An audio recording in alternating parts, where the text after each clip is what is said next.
Good morning. I hope you're doing well. I'm doing very well for myself. I'm quite happy with how things have gone this week. There's so much frustration with the Onshape FeatureScript process, which I'm sure anyone who has dealt with FeatureScript has also felt before. It's such a weird way to do CAD, but you can do a lot with it. You can really do a lot, and I'm very keen to show you what I have put together this week. We've got some very exciting updates on the base of Ball Butler.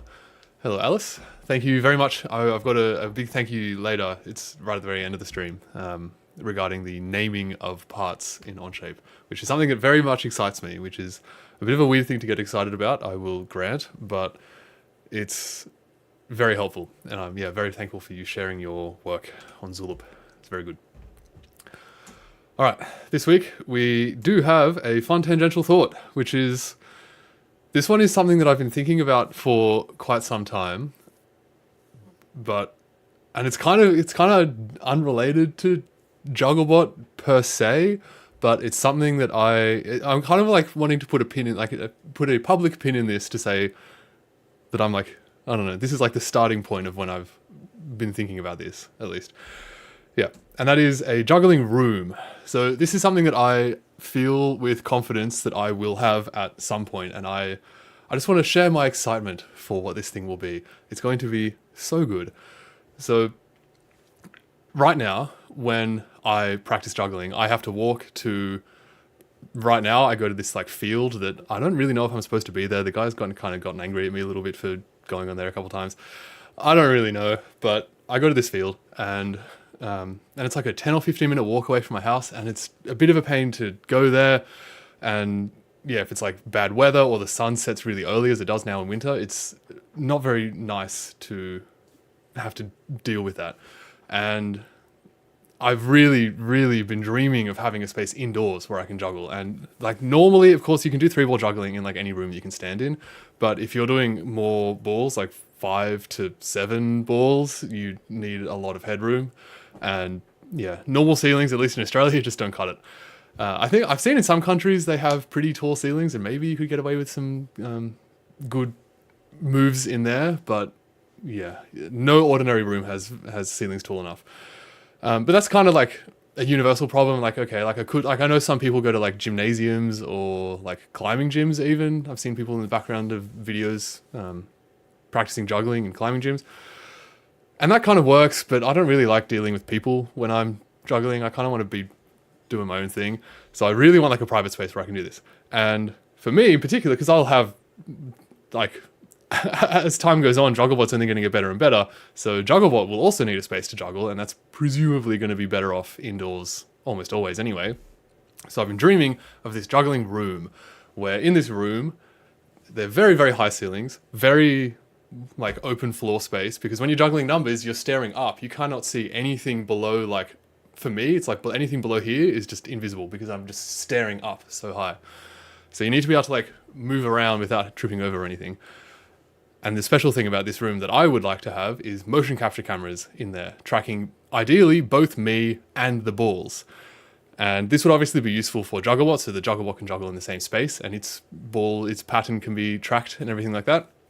But for me, what really excites me about this and will have consequences for other people as well who don't have access to such a room is to train a program to, at least initially, just to like watch the juggling routine going on so that it can see and just like track all of the balls moving around. And then once that works, it should be able to count the number of throws that have been done in a given pattern. So it'll be able to recognize, okay, this is you're juggling 5 balls right now, and you're juggling them in a cascade pattern. And while you have been in a cascade pattern, which is maybe has some ambiguity as to when the pattern starts and ends, but for the most part, while you're in this pattern, you achieved 100 catches or 200 catches or whatever. And it could give you like stats on how your training, how your like session that day went. It's like, oh, your record today for 5 balls was like 400 catches. 3 weeks ago, you got like 450. You've almost gotten your PR. Stuff like that would be very, very cool. And like this doesn't exist right now for juggling. Juggling is so like there's like no money in it at all. It's not like football or soccer or tennis or any like big sport where there's like heaps of money going into it because of sponsors and advertising, whatever else. There is like zero money in juggling at all. It's kind of ridiculous. Although, I mean, I don't know. It's all relative, I suppose. But yeah, I'm very, very keen to make something that can do that. And my thinking is that it will be a lot easier to make that sort of session analyzer using the motion capture data, because that is like the cleanest possible data you can hope to achieve for this sort of thing. And then once that works, it feels like once that's working with the motion capture data, it feels like it'll be simpler to go to like a phone-based model where you just have a single 2D camera watching you, and then then the only real difficulty there is tracking the balls with the phone camera, which doesn't seem like it should be too hard given how like OpenCV and that sort of thing is moving. So I feel pretty good that at some point we'll have some kind of like phone app or something where you just like put it in front of you while you're practicing and it just records your session and tells you how you went. I don't think I can understand how big of an effect that would have for me, because I have started to learn finally that if I am trying to count the number of throws or catches that I have made when I'm juggling, like 7 is my target right now. When I'm juggling 7, if I am consciously or not counting the number of catches, I will always go significantly worse than if I'm not counting. To the point where like I have to have like part of my brain turn off the counting part, the other counting part of my brain to say, hey, no, don't count. But then that's distracting because that's like extra communication that's not just focused on juggling. So the kind of like middle ground that I have found kind of works is like allow the counting part of my brain to count, but only allow it to count to like 2 or 4 and just go like 1, 2, 1, 2, 1, 2, 1, 2, 1, 2. And that way it's satisfied that it's counting because it needs that apparently. But it's not counting so high that it's getting distracting for the actual juggling. The end result of this is that I have literally no idea how many throws I've gotten to with 7 balls. I don't think it's 50, but I'm fairly certain it's more than 30. But I've got literally no clue. And it would be really nice to be able to see, hey, cool, I got like my best run ever today. Like I can kind of feel when it's been a good run. It's like, oh yeah, that was pretty decent. But I have no clue if I have beaten my record, like the best that I've ever done. I've just got no idea. It could have been yesterday. Who knows? So yeah, it'll be I think this would be very big for juggling, to be able to just see how you're going. And the next step past that, I've got some things to talk about on the Juggling Tangential project. But the next step past that would be an AI coach. Because if you have a program that is able to see the balls, this would be a little bit harder, well, probably a lot harder with like a 2D camera version, but with the motion capture data, you have 3D information about where all the balls are at any given time. So you can see, and like, if you're doing a normal pattern, like let's say you're doing a 5-ball cascade, you know what profile, what trajectories the balls should be following. And so it shouldn't be too hard to say, hey, this ball, like your 14th throw was thrown too wide, or whatever the case may be, or was thrown too far forward or too far back. And you could, it seems like it's not out of the realm of possibility that we could have like an AI coach that will observe your juggling and say, hey, you're consistently making this same problem again and again and again. Maybe you should do something about it. Because it's really hard to recognize when you're making these problems when you're the person doing the juggling, because you're kind of focusing on multiple things at once. You're juggling many things at once. So yeah, having just some like external thing to say, hey, like you're consistently doing this would be so cool. Yes, so where this related tangential project comes in is that there are a bunch of things along these lines, and this is a good launching point to start talking about this, where there are these kind of like side projects that I am very interested to develop at some point, but are also very amenable to other people working on them. And so I actually have data of me juggling 5 balls with the motion capture cameras tracking it. And I don't think I've uploaded that yet, but I will upload it after the stream today, somewhere. Check in the description after like a couple hours after the stream is ended, and I'll have a link in there for this data. And yeah, so I originally recorded that data myself so that I could write like the very basic version of what this AI coach could eventually become, which would just track how many times the balls have been thrown. Note that this data doesn't track me. I don't have any suit with the motion capture markers on it that I can use to track myself moving around, but all of the balls are retroreflective, so those are all tracked fairly well. I believe in all of the in the recordings, I was able to like trim them down to like 20-second segments of like really clean, the balls are tracked the whole way through kind of thing. Yeah, so my intention of this was just to write, like, get like the foundations set of just being able to like count how many times the balls have been thrown, and I ended up, I don't know, I worked on that for like a couple hours, but then ended up getting a bit distracted. This was like weeks ago as well. Yeah, I got distracted with other things, and like right now, that's definitely not a top priority. That's a very like side thing for me. But if anyone else is interested in doing this, and I fully intend on this being this, like, I don't want to have to be juggling in my space to be able to use this thing. I really want to be able to have it on like a phone or something similar to that where you can like, where more people can use it more easily. And yes, if that interests you, then there'll be a link in the description for that data. And of course, like, you can take the data and do whatever you want with it. I don't really care. But if you do happen to work on this in this direction, then let me know and we can work together and get this done sooner, because this will be very cool. Very cool. And I think, I mark my words, juggling is an underdeveloped sport right now. People are only ever going to get better and better and better. Yeah, I think it'll be similar to chess, where like there are more people playing chess now than there have ever been before. And I think a very large part of that is because computers were able to do chess better than humans can. I think if you can see the possibilities, suddenly it becomes a lot more interesting. And yeah, I'll leave it at that for now. I've got a lot more to say about that, but that's a conversation for another time. And Alice is suggesting Bluetooth balls. That's interesting. I think the tricky thing with having the balls do the sensing is that they won't have any other reference point. They'll be able to say, hey, I'm experiencing, like, you can measure acceleration in the ball, but my limited experience with acceleration measuring devices like accelerometers and IMUs is that they kind of drift over time. And I think if you had a ball that was like no catch is ever going to be perfectly smooth. No human catch, at least. Maybe robotic ones will be eventually, but definitely not yet. But yeah, I think that if you were tracking the acceleration, which is the only way that I can imagine to do it, that would drift over time and the balls would start to kind of think that they're anywhere else.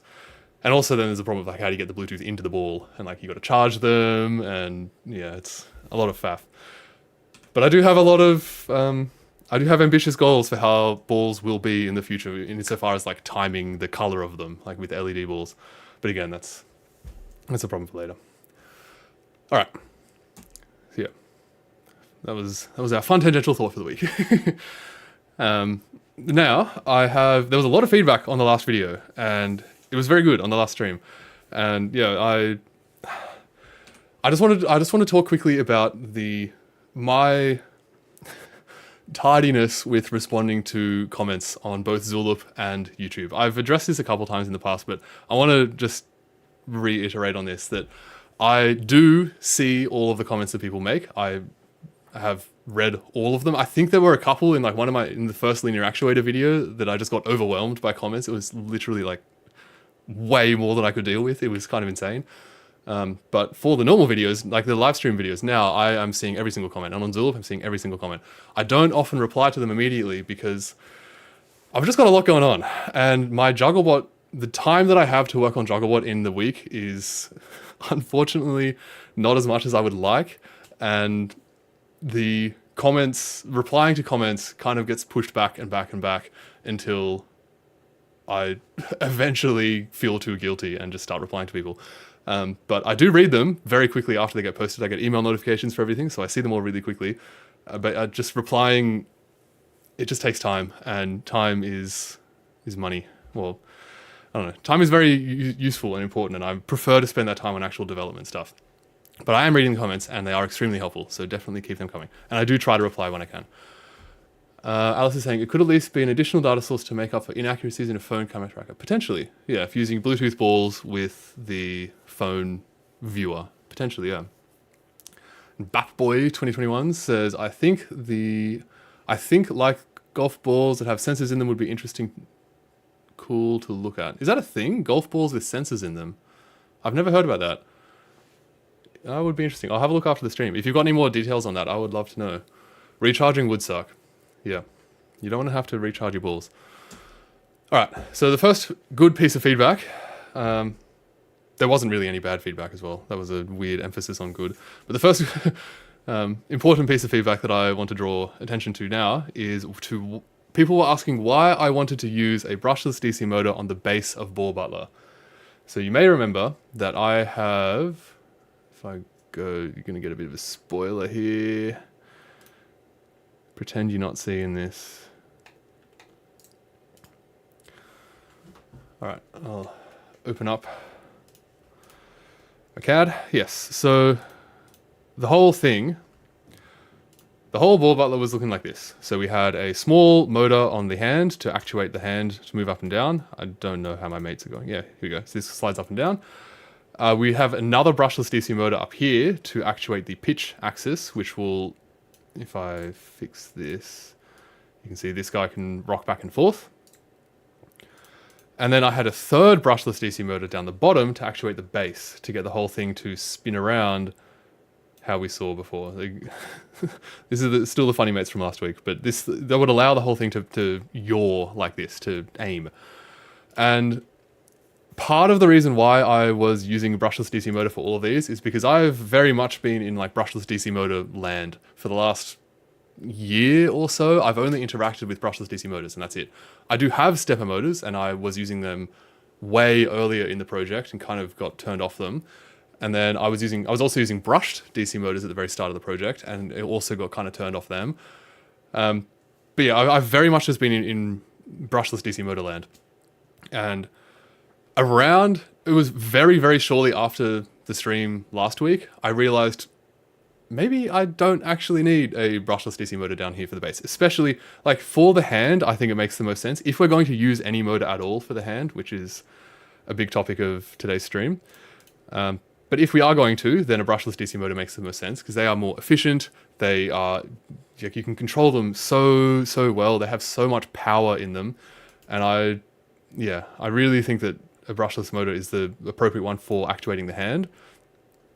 For the pitch axis, I think we could definitely get away with a different motor to tip this back and forth.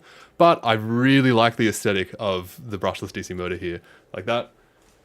It looks so nice. That giant like bronze wheel spinning around. That's going to look so good. So I'm keeping that one. Yeah, unabashedly a little bit excited by that aesthetic. It's so nice. So that one's definitely staying. Even though it could definitely afford to be a different motor. But aesthetically, it's so sexy. But then in the base, like the aesthetics don't matter here because this is all going to be hidden, covered up anyway. And this motor is admittedly very large and way more powerful than it needs to be to just spin this disc around to orient the thing. Now, I originally looked into stepper motors for a replacement for this because I have a whole bunch of them laying around, as I mentioned last week. But I was a little bit turned off them because of how much current they draw and how, I don't know, it was like partly the current that they draw, also partly like the like controlling them, getting them to ensure that like you don't miss steps, which, I mean, I don't know, maybe it wouldn't be a big thing. A huge part of it was the current draw and also the fact that they don't really fit super nicely. Like they're kind of bulky, big motors, the ones that I have at least. And I tried to see how thin you could get them to be, but it doesn't look like they're super common for like really thin ones. And yeah, admittedly, the current draw was a big turn off for me because I want to limit how much current this thing needs, especially for this motor. Like it's only going to be turning every now and then, so it doesn't really need to be a big, like, high current intensity motor. And then I remembered that I have some brushed DC motors from ages ago, and I figured I would try giving one of these a go, and I am very impressed at how well this is all fit in. So at the time, I was still thinking of keeping a belt drive. I was going to change from this design and move over to a 90-degree bend so that the motor was like perpendicular to where it is right now. But I pretty quickly got turned off of that because it's just too many parts. There's way too many parts. If I need to like pulleys to like route the belt around 90 degrees, and then I have to worry about the belt actually twisting, and it just became way too complicated, and I quickly abandoned that. I actually don't want to go into too much detail on this now because I don't want to skip too far ahead. But yeah, to address the question of why use a brushless DC motor on the base, that is a very, very valid question, and I'm very glad that people mentioned this. I kind of wish that I read the comments sooner because I may have come to this conclusion sooner than I ended up actually doing so. But yeah, very good point, and I do think that these brushed DC motors will work perfectly fine. So these ones have a 34:1 encoder. Sorry, not encoder. What is it called? Gearbox on the output shaft. So they produce a lot of torque. They don't go very fast, but I don't need this to go super fast. And yeah, I think that this should work really well. These ones as well also do have an inbuilt encoder on the back, but as you can see, this one has a broken encoder because when I was using it like a couple of years ago, I accidentally powered the encoder backwards and it died. But I don't think we should actually need an encoder on this, so it should be fine. But I'll talk more about that later. But yeah, this is a very, very good point of feedback, and I'm grateful for... There were a couple people who suggested this, so thank you. Now, there was a very interesting question about why worry about impacts. So we were talking about how when the... I'll go back to the other one so I don't give spoilers. Let's look at the hand. So yeah, there was a very interesting question about why I'm worried about the hand impacting the ends of its travel.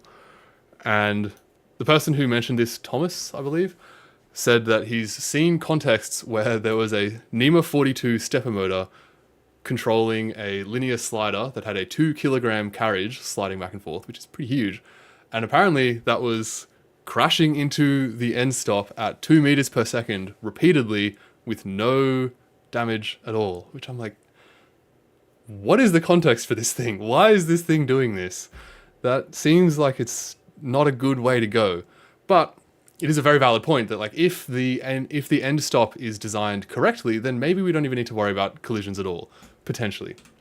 Now, one point of concern that I have is whenever, not all of the time, but many of the times when I've been using Jugglebot and the hand has collided with either of the end stops, that freaks the O drive out, the controller that's controlling the motor, because the motor thinks it's going to keep going. Well, the O drive thinks that the motor is going to keep going through the end stop to continue the motor's path, but then suddenly it is stopped by the end stop, and then the O drive is like, whoa, what's happened? There's been a spin out.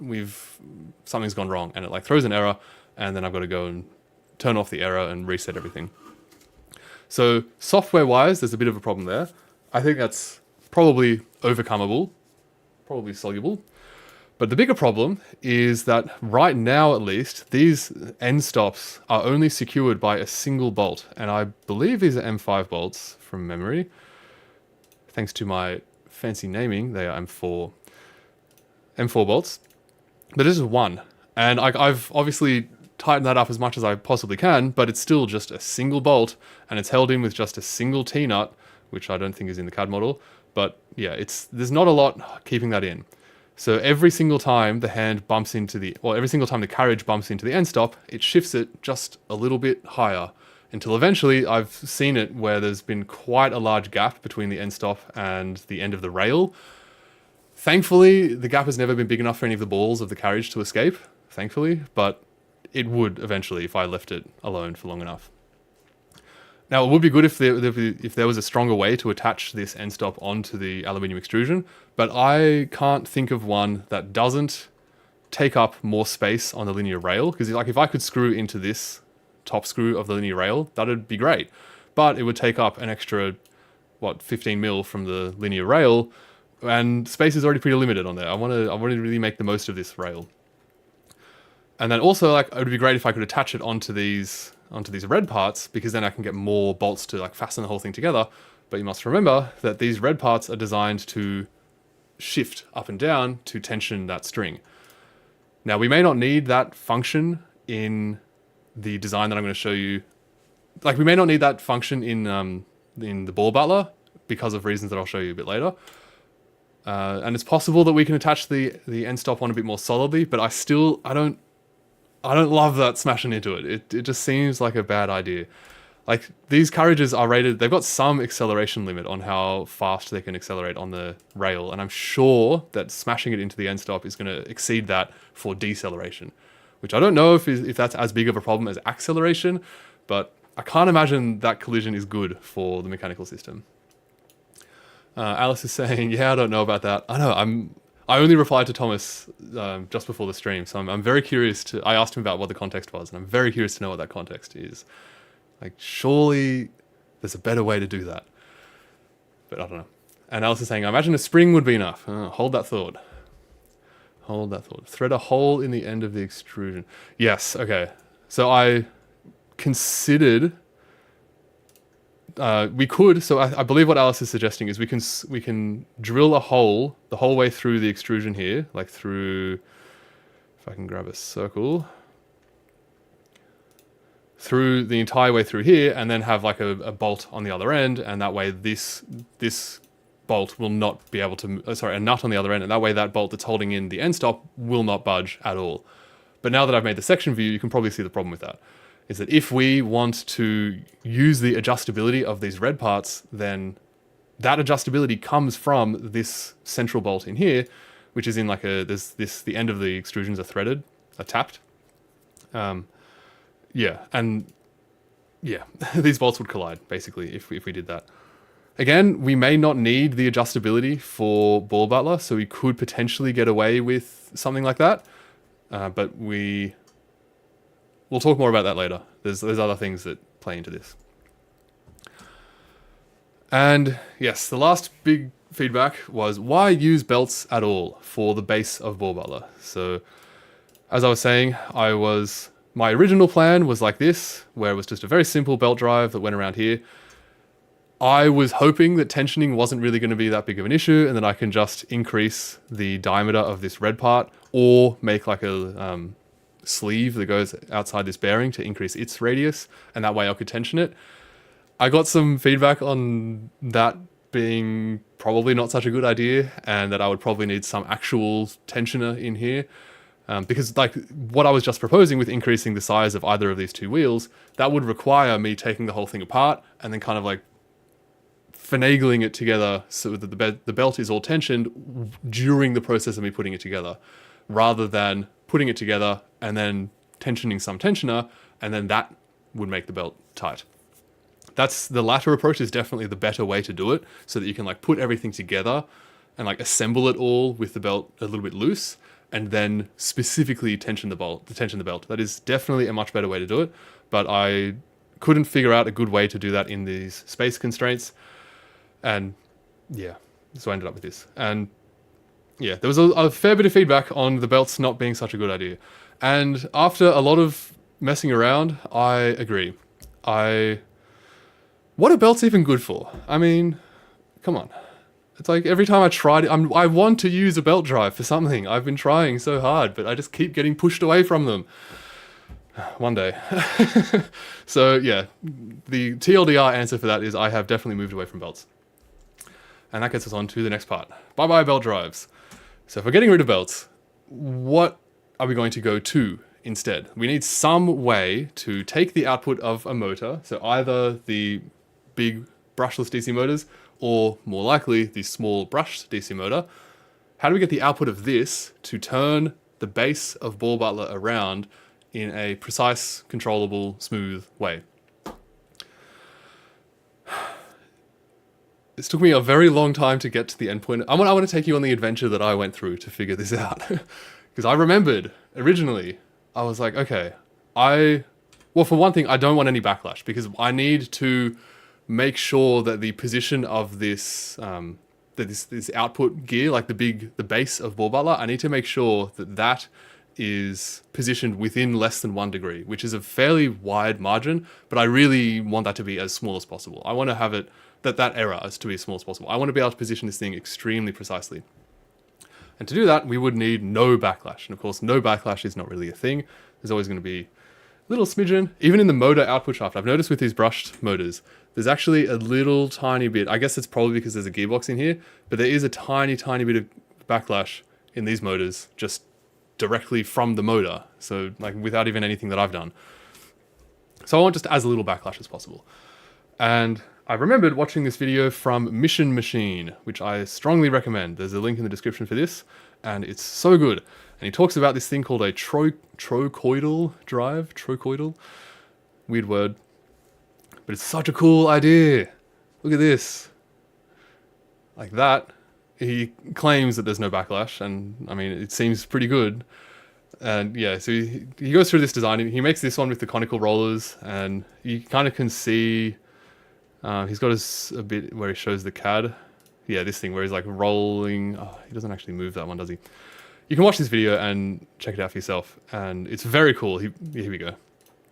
The way that he did this is he basically modeled the small gear, or like the one with that in that shot before. It had the conical wheels on it.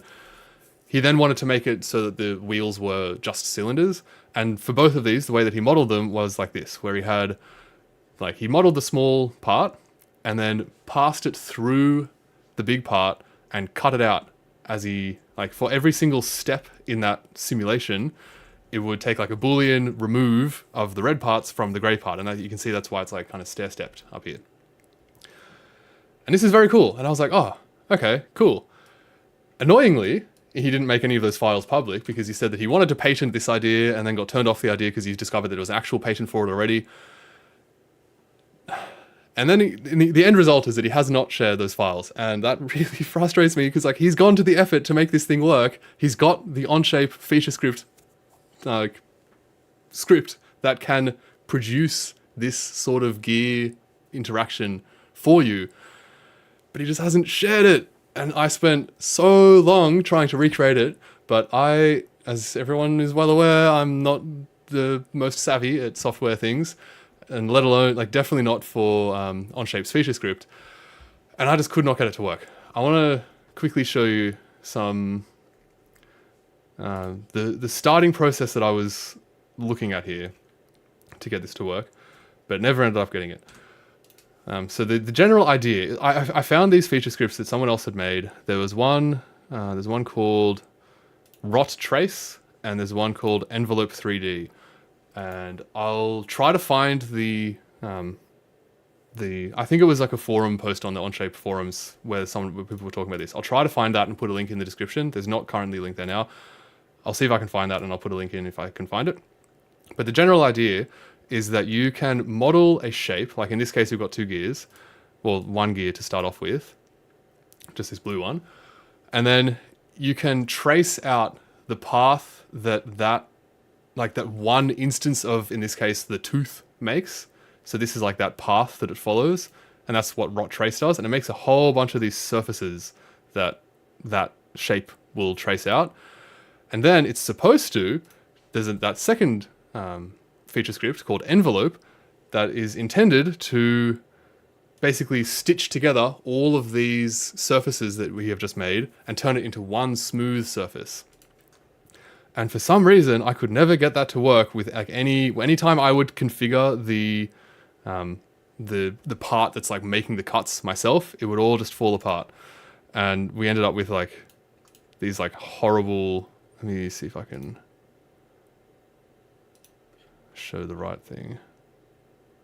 So like here, like the surface that ended up getting stitched together looks like that. And like that's not smooth at all. That's not even like overlapping with the tooth. Like something has gone wrong here, but I don't understand FeatureScript well enough to know what has happened. So yeah, I spent a long time trying to get this to work. And I was like, okay, cool. Maybe the Envelope 3D is just not working and the surfaces are working because these surfaces look perfect. Like that looks really nice matching up with the gear. And it looks like if I can just remove these surfaces from this big ring, then I'll have what I want. And like you just circular pattern that cutout, and then I'll have exactly what I want. But my God, trying to get 50 surfaces to cut through, it was just not working. I was like thickening things, I was booleaning things, I was turning things into solids, and it was just not working. But this frustratingly, this does actually work. I can't remember what settings they originally had, but when this was all set up originally, like he's got all sorts of different combinations of things cut out in here. So you can see how this is supposed to look. And like with all of those variables set up the way that they were originally set up, it all works. But as soon as I change those variables to be something that I actually want, it all just breaks. So this clearly works, but is not a super stable way to do this. And this is different to what the Mishin machine guy did. I have no idea what he did because he hasn't shared it. Yeah. This is a whole big rabbit hole. And yes, Alice is asking, pop this document in Zulip and I'll have a look. I will definitely, yeah, I'll share some stuff. I'll put it, yeah, in a sensible spot in Zulip. Yeah, so I saw these things and I was like, oh, okay, this is cool. Like if I can get, yes, Batboy is saying this is definitely a non-trivial CS problem. Thank you. That makes me feel better. I was so frustrated with this. I spent, yeah, many hours on this and then it was such a tough decision to give it up because this, even just these gears, even if I can't get the full like trochoidal thing that the Mishin machine guy did, like having this sort of drive, even if I can't get like this kind of profile done, it's like, okay, fine, whatever. Even this one would be so nice because this has the axis of the little blue gear being offset from the main axis. So I could have the motor out to the side here. And that'll give me a good spot to put the hole through here so I can put all my cables through and everything else. This is a very neat way to do what I'm trying to do. But because I couldn't configure things to be the size that I wanted them to be, after many more hours of that, I ended up just giving up. And I was like, okay, what I really want to do is I want to basically have a rack and pinion, but the rack be circular. And so I spent a little while trying to search like circular rack and pinion, like round rack and pinion. I asked ChatGPT what this thing is normally called because I'm like, surely people have done this before where a rack and pinion has a round rack. Like, surely this is a thing. And it took me an embarrassing long time to realize that this is what bevel gears are. Something that I've known about for a very long time and had bevel gears in a much, much, much, much earlier design of Jugglebot. But I just kind of forgot about them here. But they do exist, and thankfully, bevel gears are a lot more normal than this kind of weird spiroids and trochoids and whatever else. Thankfully, because bevel gears are a bit more normy, people have made actual functioning FeatureScript scripts to produce these bevel gears in a fairly stable way. So I found one, I think it's just called bevel gears. It's very descriptive, bevel gear, yep. And this script basically just produces the gears for you. So you enter in, and I haven't currently put it in, but I'll put a link in the description for this library that I'm using. You put in the module, all the different characteristics that you want for the interaction, and then that just spits out these two gears, exactly like this. And it's so convenient. It's very nice. I had to fiddle around quite a bit to get the gears to be the right size. Namely, I wanted the outside diameter of the big gear to match the big ring that I've got. And it took a little bit of fiddling to get the diameter to be the correct size and then also have the gears generate properly. Because it didn't like some combinations of like modules and various other like number of teeth and that sort of thing. It just didn't generate for a lot of them. But yeah, eventually I found a combination that works, and this works, and it's so much easier than what I was trying to do before. It's so simple. It's just two pieces. There's no pulleys. There's no fucking around with any of that stuff. It's just a big gear and a little gear. Pretty good. But the big question, of course, is like, well, two questions is like, A, can I print this well enough that like the resolution of the teeth is not going to be a problem? And then also B, if I can print it, like, will it actually work? Like, will the teeth mesh properly with minimal backlash? And yeah, is this actually going to be functional for what I'm trying to do? Now, on the point of printing, normally when you're printing gears, you want to be printing them this way up. So that way the layers that go through, like as this gets printed layer by layer, each layer touches every single tooth. And this means that each tooth is much, much more connected to the rest of the gear. So like the teeth are very unlikely going to separate off. And also there's no weird overhangs in here, and it's going to make a nice clean profile. And there's no, like, you don't have layer lines that the teeth are going to be crossing against. Like, there's not going to be layer lines rubbing on layer lines if all the gears are printed in that orientation. But, and that's fine for this gear. Like, originally it was a little bit tilted, so I just flattened it out on the bottom. But the big gear, you can't print like that. There's no way that you can position the big gear so that it can print with all the teeth being printed in that same orientation. So that obviously has to be printed this way up. I mean, you could probably do some weird 45-degree angle stuff, but yeah, generally speaking, printed this way up. And I was a little bit curious to know how the layer lines going through these teeth would work. So I printed off some demos, and actually the demo ones that I printed are actually a lot smaller than this, because as you may remember, I bought a whole bunch of these big gears, if you can call them, or not gears, bearings, these big bearings that I've got. I got a whole bunch of different sizes of those, and I just wanted to see if this would be possible. So, and I didn't want to print off a huge big ring as my first test piece. So I started off with some much smaller ones. So this is tiny, and I figured that if I can print this, and if this works, then surely a bigger version will work as well. So let's have a look. I've got my rig set up here. You can see this is exactly what we just saw in the CAD. We've got the DC motor, big gear on the outside, the small gear is green on here, and let's see how it goes. So powering on. These are 12 volt brushed DC motors, which is very convenient because I'm expecting to run this whole thing off of 12 volts. And this is a very weird, it's kind of hard to hold this because the outside ring spins. So if I enter in a speed, it goes. Look at that. So easy. And we can go backwards. Or we can go slower. It's kind of hard to see that it's actually spinning, isn't it? I need like a marker on it. Let me quickly...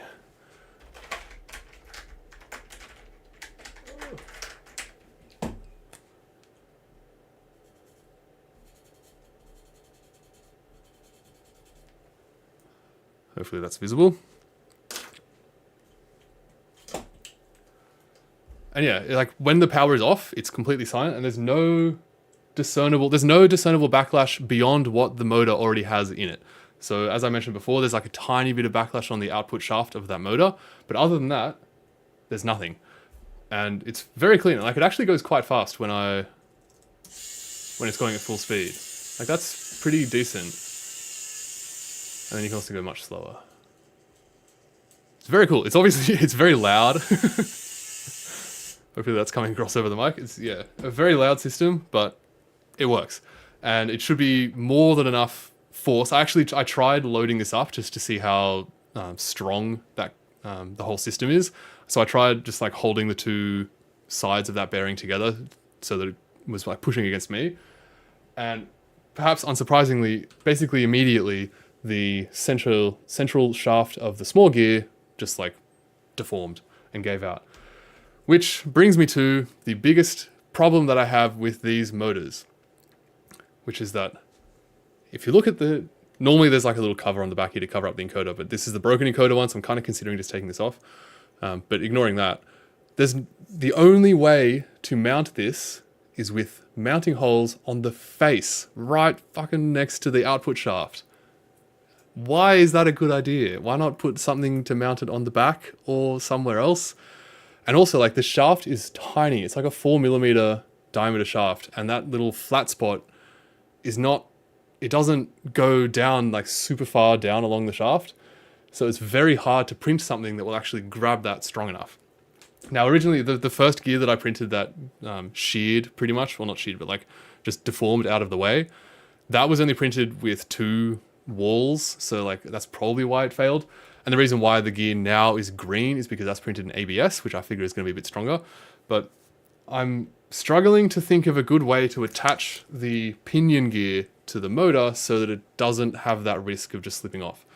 Now, of course, the way that you're supposed to do this with the flat spot here is with a grub screw that comes through, but I don't love the idea of like taking that space. Like that means that there'll be a hole through the side of the pinion gear, which is going to interfere with the smooth profile of the teeth, which I don't really love for a gear this small.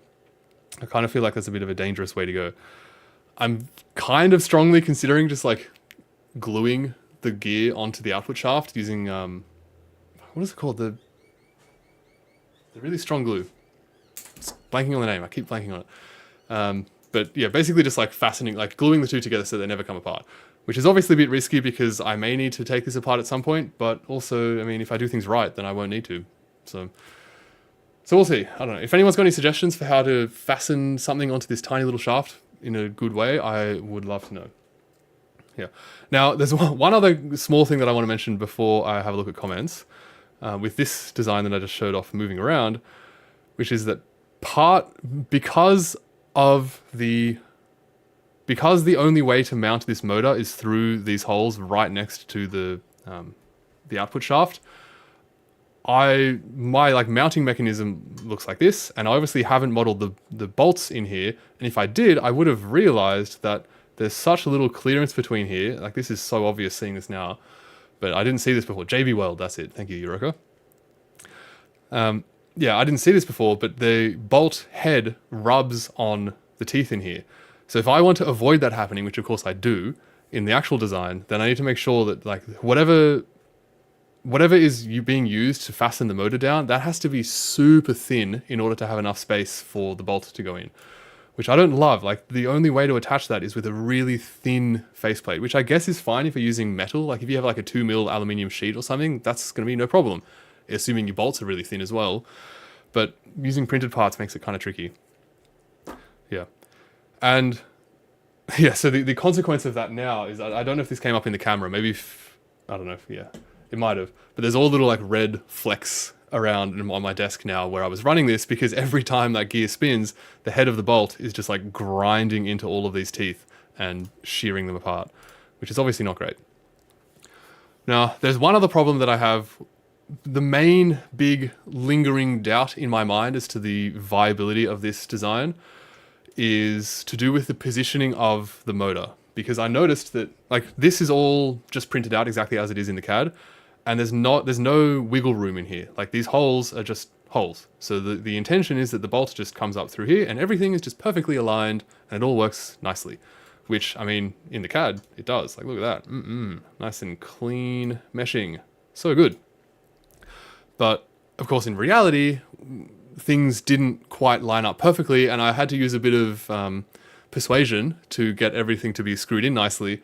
And I believe I've kind of noticed the pinion gear is like slowly working its way off of the shaft as the thing runs.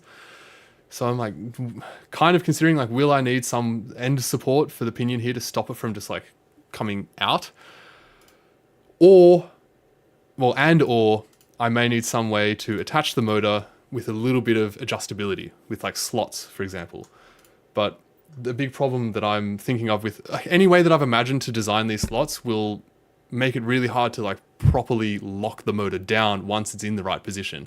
So yeah, I'm looking for some way to position this with a little, to lock this down with like a little bit of flexibility, but in terms of its position, so that I can get these gears to mesh really nicely.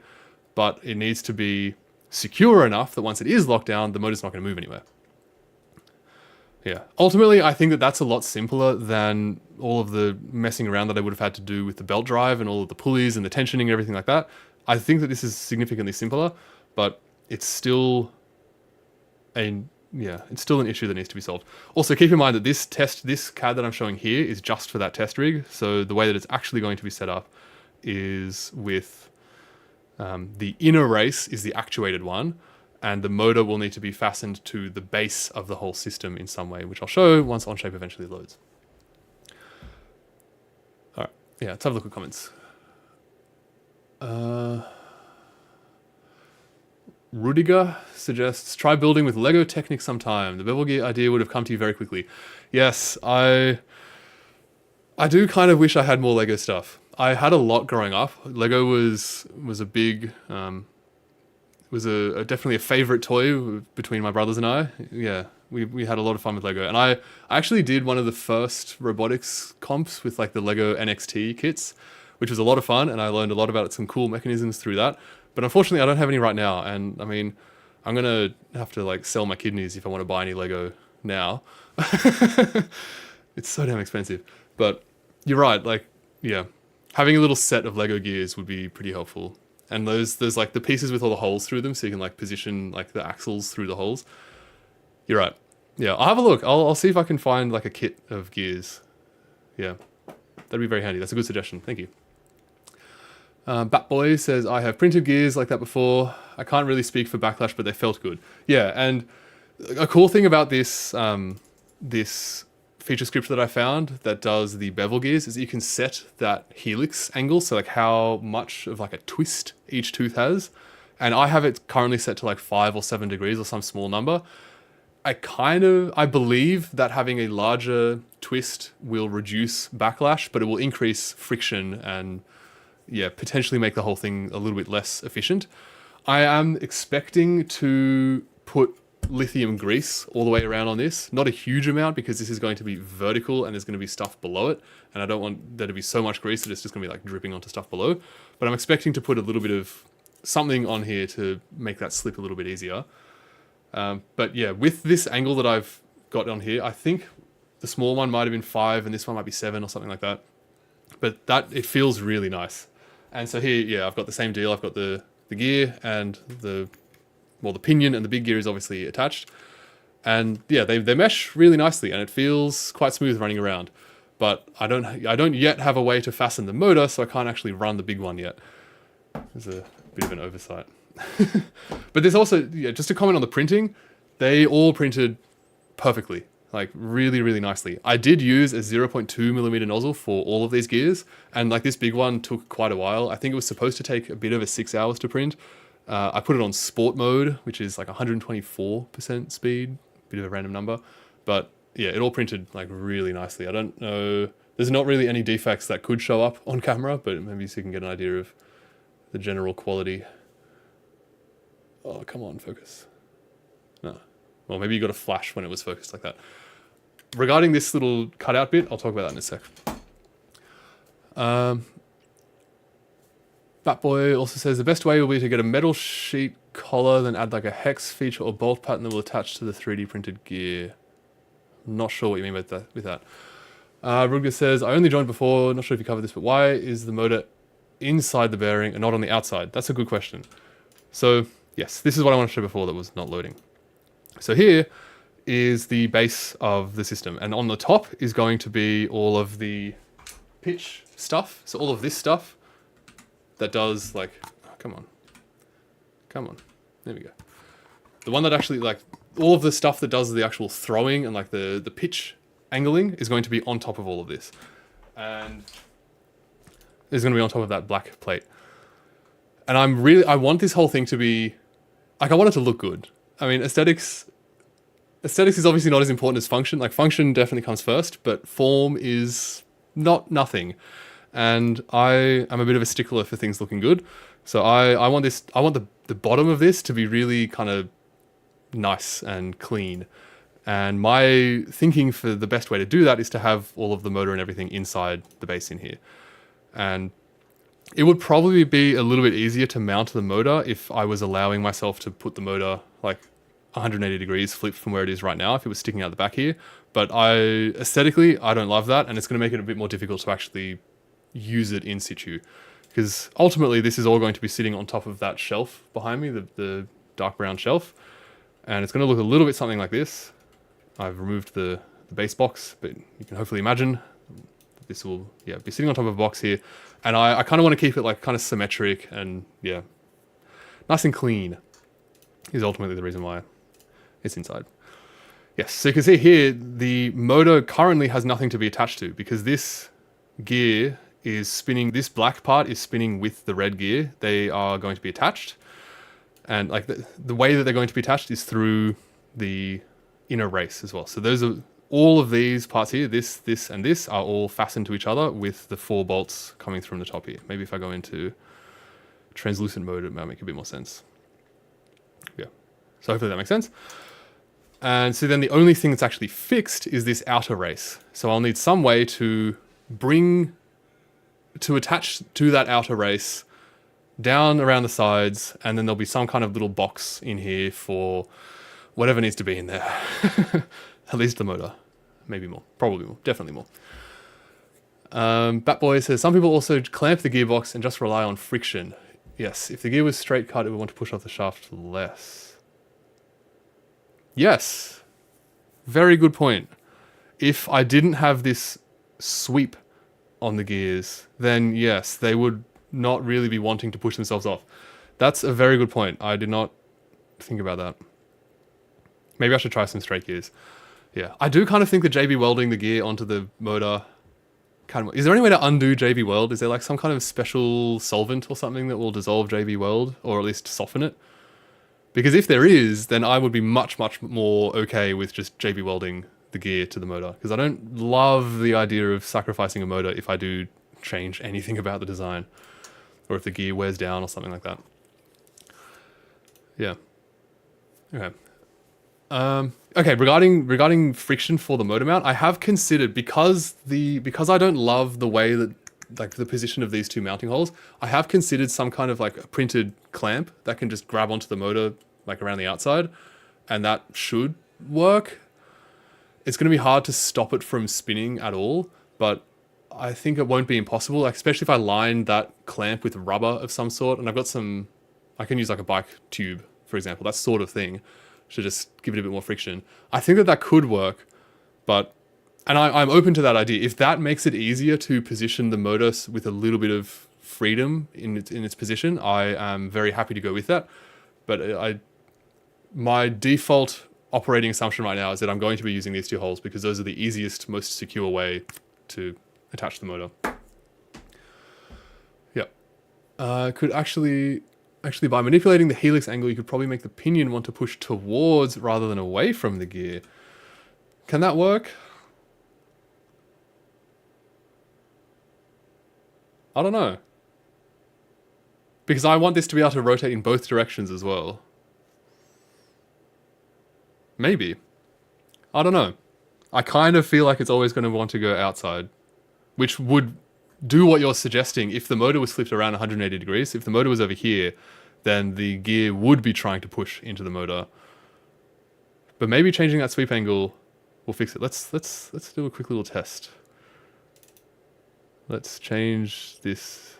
Where is it? Angle. Let's go -5 and see how that looks. Oh, you can't do negatives. What? All right.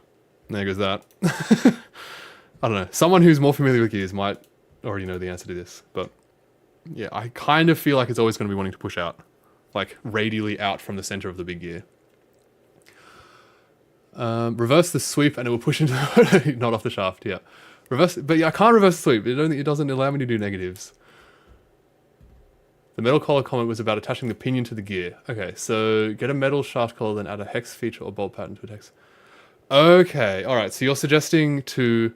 That actually might work for a big gear like this. Okay, so what you're suggesting, from my understanding, is to get a metal thing to interface with this part of the... Like, to interface with the shaft, and then because that thing would be bigger than the shaft, it will be easier to fit a printed part onto that.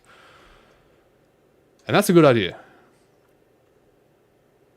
I'll have a look and see if I can find some collars that fit 4mm shafts. That's a very good idea. And that actually might mean that the gear would actually be fully supported, because you may have noticed that the output shaft of the motor doesn't even extend the whole way through the gear because it's so damn small. Sweep 355 degrees. That is maybe the way. Let's give it a try.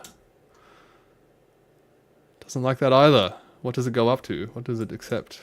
10, 15, 20. Oops. Why does it not accept 355? 300 it doesn't like. 250 it doesn't like.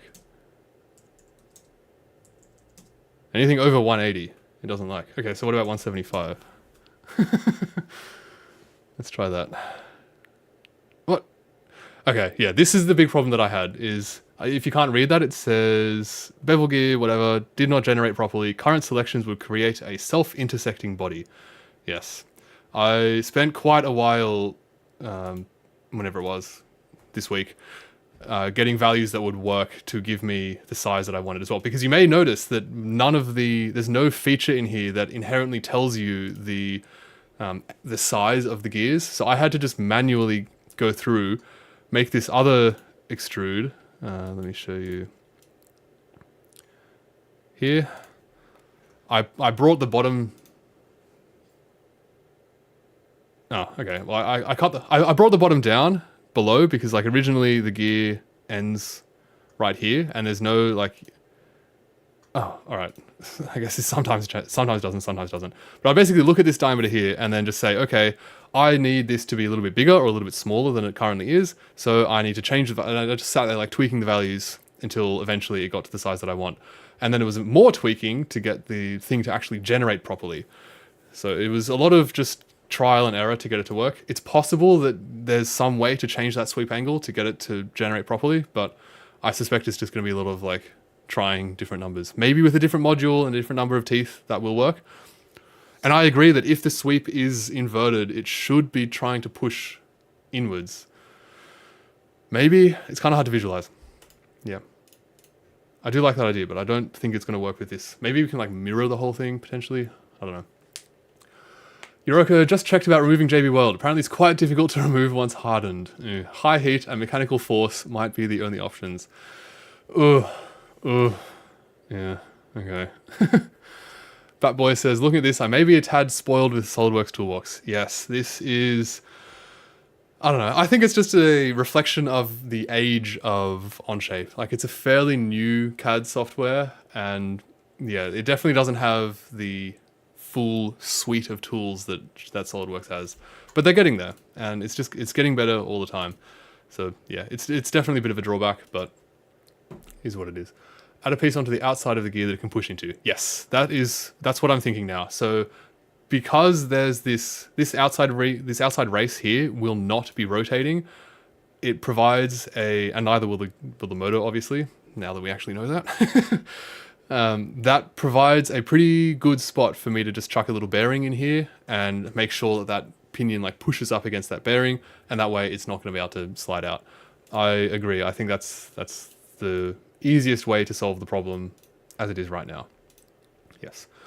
And yes, just quickly while I'm in the CAD, you may have noticed this little cutout at the back of the gear here. And this is essentially just a fairly straightforward way to make sure that we don't run this thing multiple revolutions, because there's no reason mechanically, like we saw in that little demo before with the little version of this, this is very happy to just go around for infinite revolutions. It's going to have no issues with that at all. But what will have issues with that is all of the cabling that will come down from all of this stuff at the top, down through the base into wherever it then goes onto. That cabling is not going to love being twisted around infinitely as the whole thing spins. So I was really racking my brain to try to figure out a good way to mechanically make sure this doesn't wrap around, because I am still planning on having an absolute encoder on the output ring here so that the magnet would like spin with the ring. And yeah, I'm definitely still planning on doing that. So we will know within 360 degrees where the ring is on startup, which is going to be very, very convenient. But we won't know how many revolutions in total we've done. And especially like if the whole thing is powered off and somehow you manage to backdrive these motors, which you can't really do because they've got gearboxes on them. But if somehow you manage to do that, then it's possible that like I could turn the whole thing off, spin it around like 15 revolutions, and then turn it back on, and then the software is going to have no idea that the cables are all twisted up. So I wanted some way to avoid doing multiple revolutions. And the easy solution that I could think of was just to basically make a cutout in here. And I'm aware that this is going to make a dead zone where if it does roll over and end up in this spot, it's not going to be able to get itself out of that position.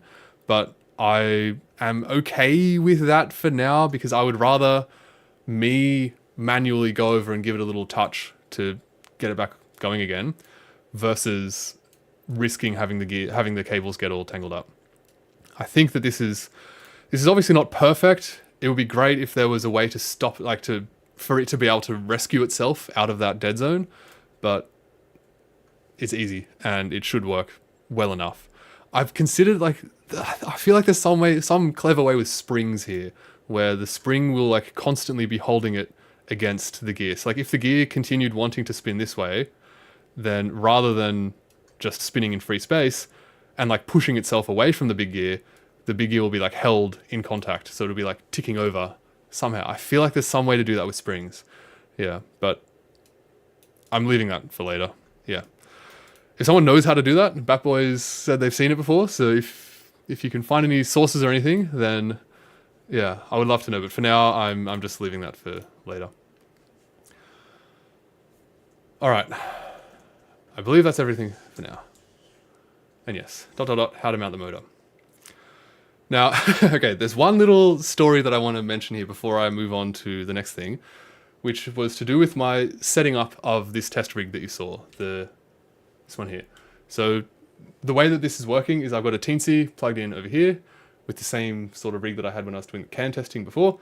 I have a brushed DC driver here, and then that goes to the motor. Now these motors do have encoders on them, but I'm currently not using the encoder because I don't really need to for this right now. And to be honest, I'm actually kind of thinking this is a good application for my broken encoder motor, because I don't really care where the position of the motor shaft is. I only really care about the position of the whole ring, so I don't need this encoder here. As long as I have an encoder on the output shaft, because brushed DC motors are so straightforward, you just say, like, you just apply power in one direction and it will go, and then you apply power in the opposite direction and it goes the opposite way. It's much simpler in that regard. So it should be a lot more straightforward to use this brushed DC motor to position the output ring with just a single encoder on the output of like the whole base thing. And actually, this is a little bit off what I was going to say, but I wanted to mention something that a fair few people had feedback on this, which was, it'll make a bit more sense with the older design. Now, last stream I mentioned that I didn't love having this magnet in here like this, because it means that as this spins, there's all these pinch points where the cables could get caught and would get caught.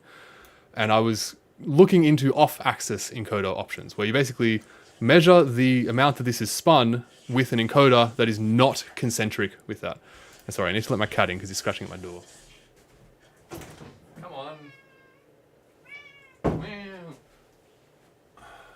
Alright, we've got Albie now. Say hello, Albie. Yeah.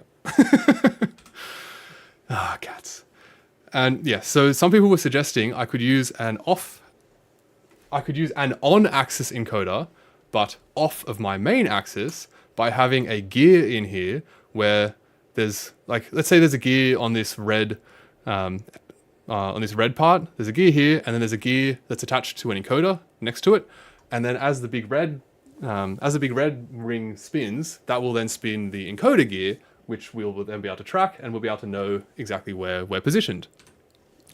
And I don't love this idea. The main reason why I don't love this idea is because ultimately we want to be measuring the position of, like, these spinning parts, the red parts. The red, the black, and the magnet, for example. We want to know exactly what orientation or what angle that is at with respect to the ground. Every step of transmission that we put between that output and our measurement is a spot for error to arise.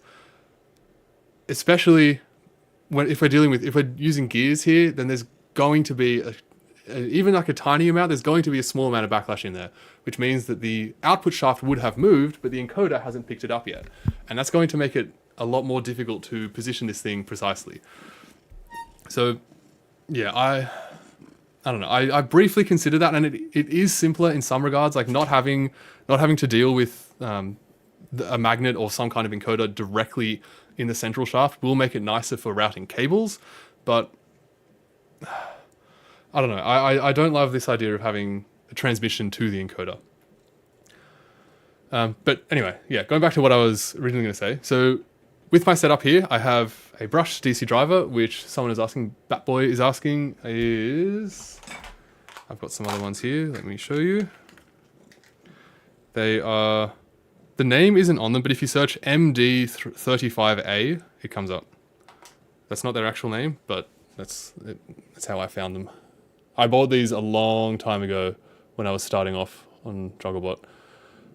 And they're good. They work. I don't have anything to really compare them against, but they do the job. But the funny thing is that to control the speed of the motor, you apply a PWM signal to the driver. And the driver says, okay, your PWM is like 255, it's the max, so I'm going to give the full 12 volts to the motor, and it's going to spin as fast as it can. And if you're giving like a half PWM, then it does proportionately half speed. But this means that you need to have PWM like outputs to the driver. And this was such a dumb thing. I was just putting this together. It was like late at night. It was a couple days ago, and I was whacking it together. And I'm like, oh, this is so good. My Teensy is so good. Like Teensy is so capable. I'm sure all of the pins are PWM pins because it's the Teensy. Teensies are so great. So I just like picked random pins to attach everything to. Got it all wired up. Had ChatGPT generate the code for me. Press run. Motor's not spinning. Why is the motor not spinning? After a bit of fucking around, I eventually was like, okay, maybe I've like fried this pin that I'm getting to do the PWM, because I put my oscilloscope on that pin and I was getting there was nothing happening. So I was like, okay, maybe at some point I've fried this pin somehow, because I don't know, I have been a bit rough with the Teensy sometimes. So I was like, okay, I'll just use a different pin. So I just moved it from the pin that it was on onto the one next to it. And the same thing, nothing was happening. I'm like, surely I haven't broken 2 pins and I haven't realized at this point. What is going on here? Eventually, I realized, well, it was the day after. I gave up, I went to bed and I was like, stuff this isn't working. This should be working, this should be so simple. Why is this not working? I wake up and I remembered that I have this little sheet here that tells you what all the different pins do. And I was using, what way is vertical? This way. So if you can have a look here, you can see the orangey kind of color ones. These ones, this is PWM. Any pin that you pick that has this next to it is capable of outputting and inputting PWM signals. And you can see pretty much all of them are PWM capable. So I wasn't like entirely wrong in that regard. But do you want to have a guess at what pins I was using? It was originally, so there are 3 pins that go from the Teensy to the driver. There's like, just like a high-low one. There's 2 like high-low ones that like tell you which direction you want to spin in. And then there's the PWM one. And I just chose a random 3 pins to chuck them into. I used pins 18 and 19 for the ones that don't, like just the high-low ones, which are both PWM able. And then I had 20 as the one that I was trying to do PWM with, which you'll note, that's on this side, there's no PWM here. And then when I figured I would try a different pin, I tried pin 21, which also doesn't have PWM. There are 4 pins on this board that don't have PWM capabilities on them, and I picked 2 of them randomly. I was like, God damn it. If I just checked this, I would have saved myself like an hour of stuffing around. So yeah, check your data sheets. So dumb. Anyway, let's move on. All right, so I want to drink a water first, actually, and we can look at Albie while I have a drink. He's sniffing at my bits.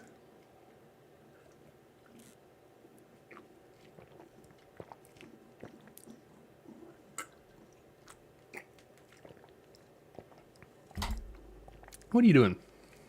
All right, good to go. So next thing, there was a big lingering question from last week, in the last couple of weeks actually, is to do with how feasible it would be to have a more mechanical thrower. Stop moving my mic. So right now, all of the throwing that has happened on Jugglebot and any other testing that I've done with throwing, that has always been done with a motor doing the movement of the hand to actually throw the ball. But it's become increasingly difficult to ignore the possibility of making this a lot more mechanical. And there's a lot of questions in here with regards to timing of things. A huge part of why I like having this actuated by a motor, especially a brushless DC motor controlled by an O drive, is that the amount of precision that this gives is pretty insane. I can command this to within like millisecond precision to throw the ball, and it will throw at the exact right time every single time, which I love. It's so convenient. But there are downsides to this, like having to route power and communications to the O drive controlling this. Just having more parts, like more motors, is more stuff to worry about. And I will put an asterisk on that, which is that like it's going to be very difficult to get rid of the motor completely, but we won't need as sophisticated control potentially if we make this more mechanical. But if I do swap over to a more mechanical design, it has to at least be as performant as this current design with the motors, with the brushless DC motor doing the actual, like directly doing the throwing. So I had a big question, which is like, is a mechanical thrower even feasible? And you may remember from last week, I mentioned that I like the idea of putting springs down, like if you imagine like down the spine here, if rather than the string going down to the motor, if we had these string go down, like terminate like here, and then had some springs that went down, if we had some way to just like pull the hand down and then release it, pew, then the springs would launch the ball up. Well, launch the hand up with presumably the ball in it. And I was a bit, my original thinking was I would have a motor that had a string on it of some sort that would pull the hand back down again to like reload it. And that would pull against the force of the springs. And like if we wanted to do a smaller throw, we would pull the hand down to like halfway and then release it. But if we wanted to do a really big throw, like we would obviously have a ceiling here of how high we can throw because of how long the springs are and how long the hand stroke is. But if we wanted to do like the maximum height throw, we would pull it down all the way and then release it and then up it would go. But as I mentioned last week, I don't love this because it would be very difficult to allow the motor to disengage from, like to release basically, allowing the hand to move up pretty unrestricted without having risk of like the string tangling up in anything else or having the motor like freewheel, which I don't want to force my motors to like backdrive if I can avoid it, especially at that like fast velocity and acceleration. So yeah, I was not really sure how to do that. And I don't know. I was a bit put off of the idea of a mechanical thrower until someone in the comments, I believe it was in the comments, yeah, I think it was on Zulip and on the last live stream in the comments below. They were suggesting a much better way to do this, to do the throwing part at least. The reloading is an open question. I have some ideas for it, but for the throwing, I love this idea. I'll go to the hand as well so I don't keep moving other things around. But their idea, I think it was B Dykes, so thank you B Dykes, they were suggesting to, rather than have the motor attached to the downstroke to pull the hand back down again, if we have the motor attached to the bottom side of the springs, then we can use the motor to adjust the stretch of the springs. So it might be easier for me to draw this actually. Actually, I'll draw over this. So we've already got a good benchmark to start with. All right. So what they were, what they were suggesting is we can have this come down. This is a spring, a very messy spring, and then that goes down to a motor. And as this motor spins, it can adjust how long the spring has been stretched. And let's assume that the hand is already down the bottom and it's latched down the bottom. We can talk about that more in a sec. But assuming that it's already down the bottom and it's latched, then the motor here can wind up, stretch the spring as long as we need it to be stretched to make the throw height that we're trying to make. And then we pull the latch somehow, which again we can talk about. And then that releases the hand, and then off the hand goes up on its merry way, and the ball gets thrown.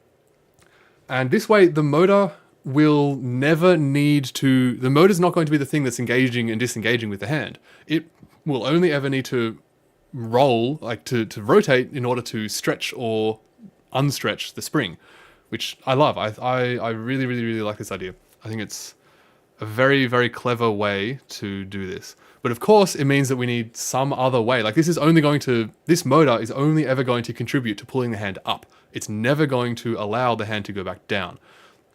Of course, it can unwind the whole way, and if the springs were able to fully return to their normal state, then if we had it set up in the right way, then we can make it that when the spring is in its like resting state, the hand is right down the very bottom. Maybe that would work. I think my current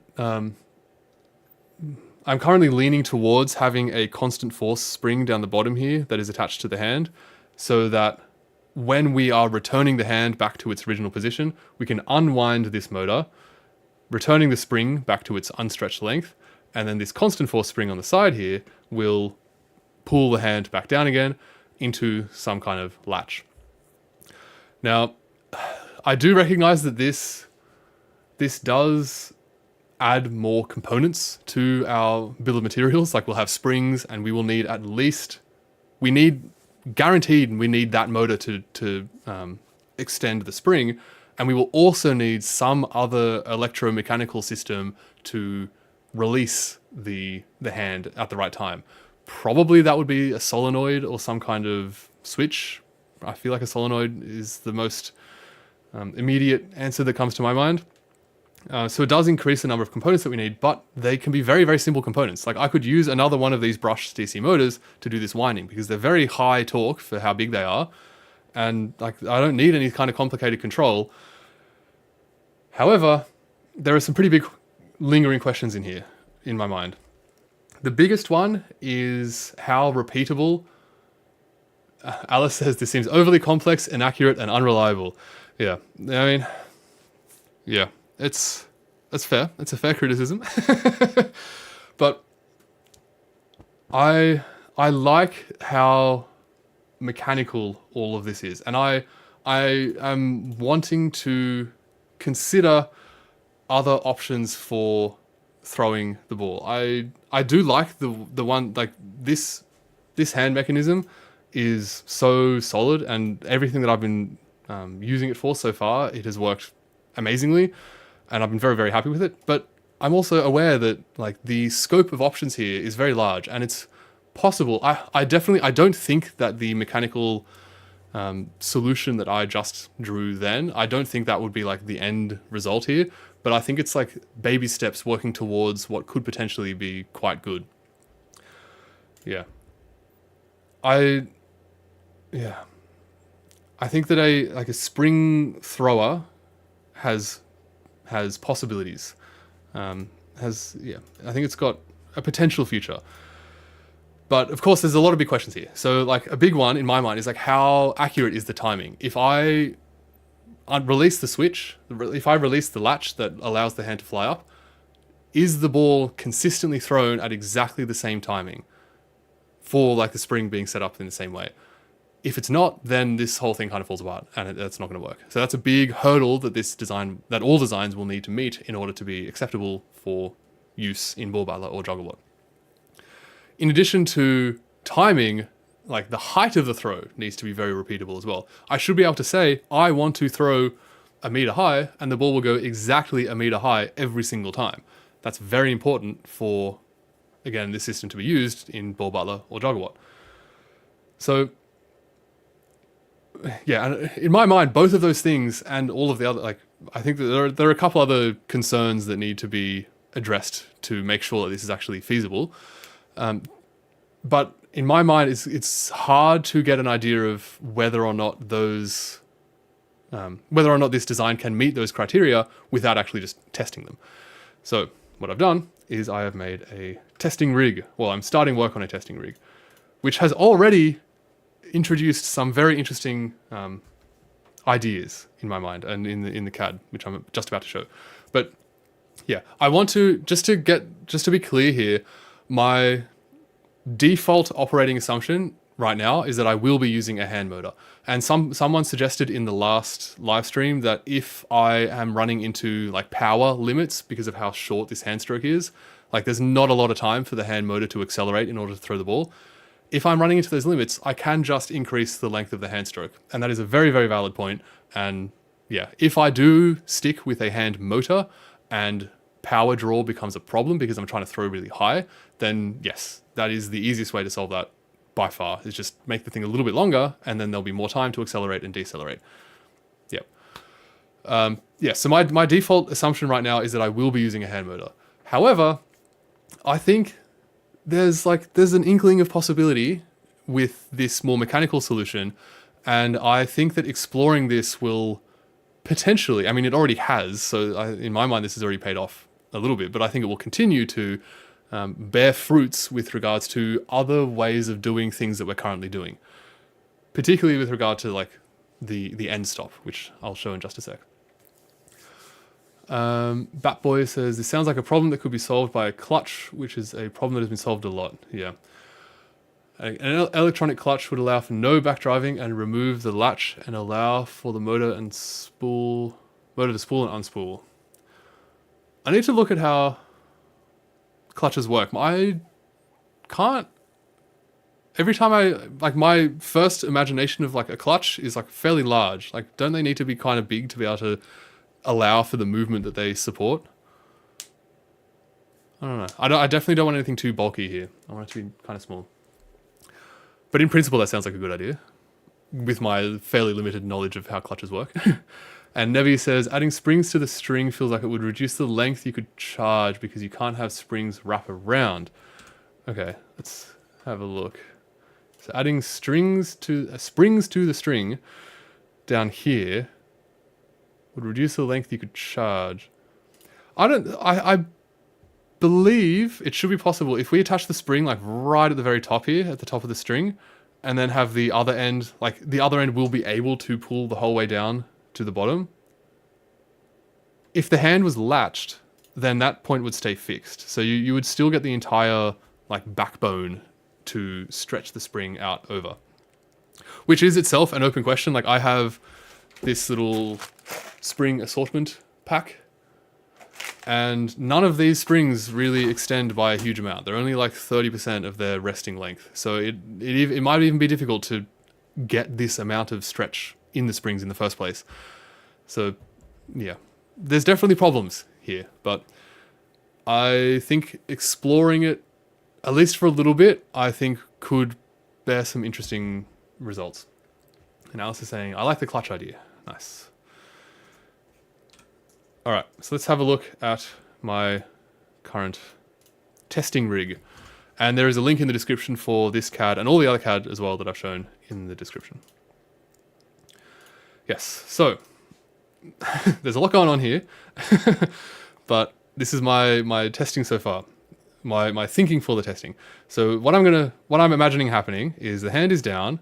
Now, of course, there's a lot of wasted space here. This is not by any means a perfect solution. This is definitely just a testing rig that I'm intending on just using for testing. So yeah, big problems with how I've used space in here so far, but yeah, that's not too big of an issue. Now, how to latch and unlatch the hand is, I think, could be a difficult problem. One idea that I keep returning to that I love conceptually, but I don't know if I love practically, is to use magnets, where we could have permanent magnets in the hand, which is mass, so it's not great. But if we get like really high grade, like strong magnets, hopefully they don't need to be that heavy, but magnets in the hand, magnets in the base, so these will stick together. So all we need to do is just like bring the hand, allow the hand to fall down, and then it will just like snap itself onto the base.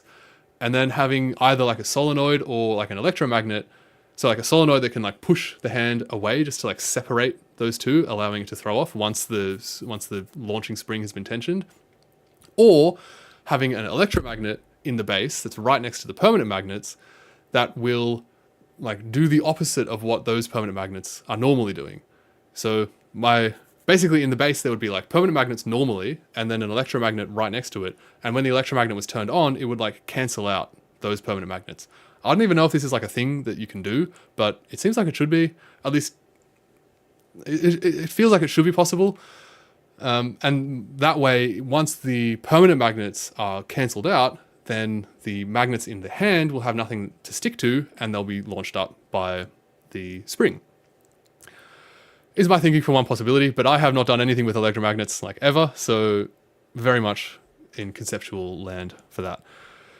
And anyway, for my testing rig, I just wanted to keep things simple, and I figured like, well, I mean, it doesn't feel like a latch like this would hold up very well over time. Like, this is going to just like get all kind of deformed and mangled up at the tip. Probably. I suspect it will, but I mean, what if it doesn't? What if this latch just works? So I figured I'd keep it simple and just stay with a simple latch for now. The intention is that there's a little hole in the bottom here that I can use to like pull the latch in either direction. There would be this string comes up, it goes through all of this stuff, which I'll obviously talk about in a sec. up over the top, and then we'll have the springs coming down the back. And the only component that I haven't finished in here yet is the springs. So there'd be something similar to this black piece here down on the back side for me to attach one or more springs to, and then a similar thing at the top that the string ties into, just to have like whatever assortment of springs I need out of my kit here to get this to work. Yeah. Now for the cool bit, which I think this is where I think this could potentially help with Jugglebot and even Ball Butler, is even if we do use a hand motor, maybe having a kind of dampening system like this would be useful as well as the hand motor. So the hand motor will basically just accelerate the hand, and then I don't know what the best way to do this is, but basically just like remove control from the motor, like just allow the motor to do what it needs to do, and then like let the hand continue up and then smash into this buffer end stop here. So as I mentioned last week, I purchased some little RC car shock absorbers, and you can check out in the last stream I included information for what these are. Bezos delivered. It was a day early. I got them the day after I ordered them, so thanks, Jeff. And yeah, so I'm intending on using these shock absorbers as like the main shock absorbing element. And I was kind of like puzzling over how to attach these two shocks together so that they came in contact with the hand, like presumably this top surface up here. I was trying to rack my brain about how I can attach these together to each other and also allow them to make contact with this surface so that it all kind of like moved smoothly. I was like, okay, ultimately I kind of want these like shock parts to move linearly. If only I had some kind of linear rail to like guide these along, and that would be great. And I realized, oh, I actually do have a linear rail. That's kind of the whole point of this whole mechanism, is that there's a linear rail here. Thankfully, I bought a 2-pack of this, so I have 2 carriages. So I'll be able to actually, like I do have all the components to put this together. So right now we have I can't just hide one. So now we have this red part that will join the 2 dampers to each other and also keep them moving straight. But then to protect these black carriages from damage, because I don't want these 2 carriages to just be smashing into each other like a Newton's cradle. I really don't like that idea. I figured I could print a little bumper on the front, so that way when the hand comes up, it will smash into the bumper, and then the bumper will be very, very soft. It will only be soft enough to just absorb some of the impact between the 2 carriages, and then the bulk of the dampening will come from the orange dampers at the top. And I really liked this, but I was like, oh, okay, this is quite thin, right? Like this wall is 2 millimeters thick, and like that's not a lot of stuff there. It's not a lot of substance. And I actually did this in a different order, but I think it's going to make more sense this way. But I printed one off out of TPU, and it's super soft, like as soft as you would expect it to be with 2 millimeter thick lines. But it works quite well. Like the whole thing is very, very flexy, but it's very, like, I can't imagine this is going to break at any point for any reason, but it's kind of like a bit too soft. And so I was thinking, like, I have this new fancy printer, the H2D, that can print in 2 materials at once. So what if we tried, let me show you the CAD first. What if we tried, like, even though this is only 2 millimeters thick, maybe it's thick enough to have like an inlay, an insert of a different material. So I can have a TPU on the outside to provide, because TPU is extremely ductile. Like you can whack it with a hammer and it's not gonna break. Like it's not brittle. It's not just gonna snap. So I was thinking, like, I can have a TPU on the outside to kind of like hold the whole thing together and to absorb like the really high acceleration impacts. But then to add a bit more stiffness, I can have a second material on the inside. And this actually doesn't really do justice to what's going on here. But if I make a section view, you can see it a bit better. So there's this black layer on the inside that goes the whole way through. This is all connected, and that's out of a different material. And I can show you in the slicer what this looks like. If I make this full screen. Also, I just have to show how cute Albie is right now. I apologize for the intermission, but look at his little ears. Look at him. He's so good. Oh, Albie. Anyway. He's just looking at me. Yeah, so this one is the solid one. This is how that one that I just showed off was printed. Yeah. So it's many, I think it was like, I just put like 10 layers or 10 perimeters to keep it nice and solid. Even then, that is as flexy as I showed it to be. But then we have this other one. Whoops. Let's make this printable. Later. And this one has PLA on the inside. So TPU all the way on the outside, but PLA, nice and continuous lines the whole way through, which I made sure, like, this is something that I in the past didn't do, but now whenever I'm printing something that's like quite thin, I've been making sure to use like a line thickness variable in my CAD, and that way I can make sure that the whole thing is going to be nice, continuous lines. And yeah, so you get the idea of how that printed. Alice is saying a solid chunk of TPU would work, maybe 20% infill. Yeah, okay, so rather than like messing around with this springiness, potentially just having a big block. Yeah. And I did, you may notice, I've made the bumper part a separate piece from the main red part so that I can change these out more easily. So if we do want to try other ways of adding this bumper in, we can just swap that part out and it should be pretty easy to swap. And it is, in fact. Nebby says, using another plastic as the core seems like overkill, but it's also super cool, so I support it entirely. Nice. I can get behind that. And yes, so this one is the one that is just solid TPU, and this one, I've already got it installed. You can see the red on the inside, the PLA inner. And I am shocked at how well this worked. As normal, I just press print, and it just printed. Oh, beautiful, I love it, so good. And it is significantly more stiff. I think the best way for me to show this off is to have them against each other like this. And you can see as I push this solid the just TPU one flexes like the whole way in before the mixed one has even really budged. And only if I push a lot harder does that second one actually move. Like, it still is very flexy, but it's so much more stiff than the TPU one.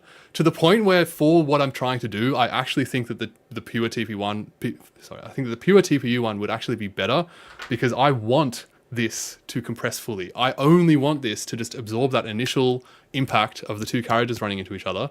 So I actually think that this super soft TPU one might even be better, but damn, is it interesting that this works. And like, it is, I need some way to quantify that. Maybe I'll do some of my scales later, and I'll post in the description. I'll post in as like a comment to this video how the forces compare, but it is significantly more stiff, like at least 2 or 3 times as stiff. Very interesting. And yeah, Alice says, I worry that the PLA will fatigue.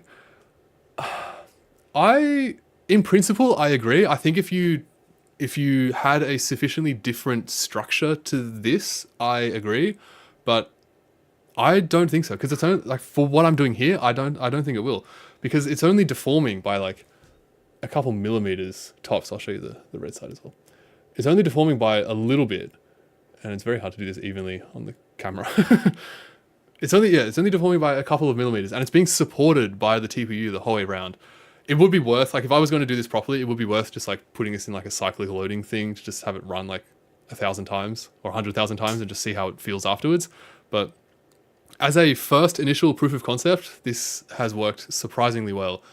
And if you're ever in the business of printing TPU bumpers for things, I definitely recommend considering this if you have a printer that can do it, because yeah, it's very good. And like, it's made the bumper at the end way more stiff as well, because you can see like the PLA on the inside at the bumper end is a lot thicker than everywhere else. So that, like, this is like basically PLA at this point. Like, I can't even bend that up very much at all.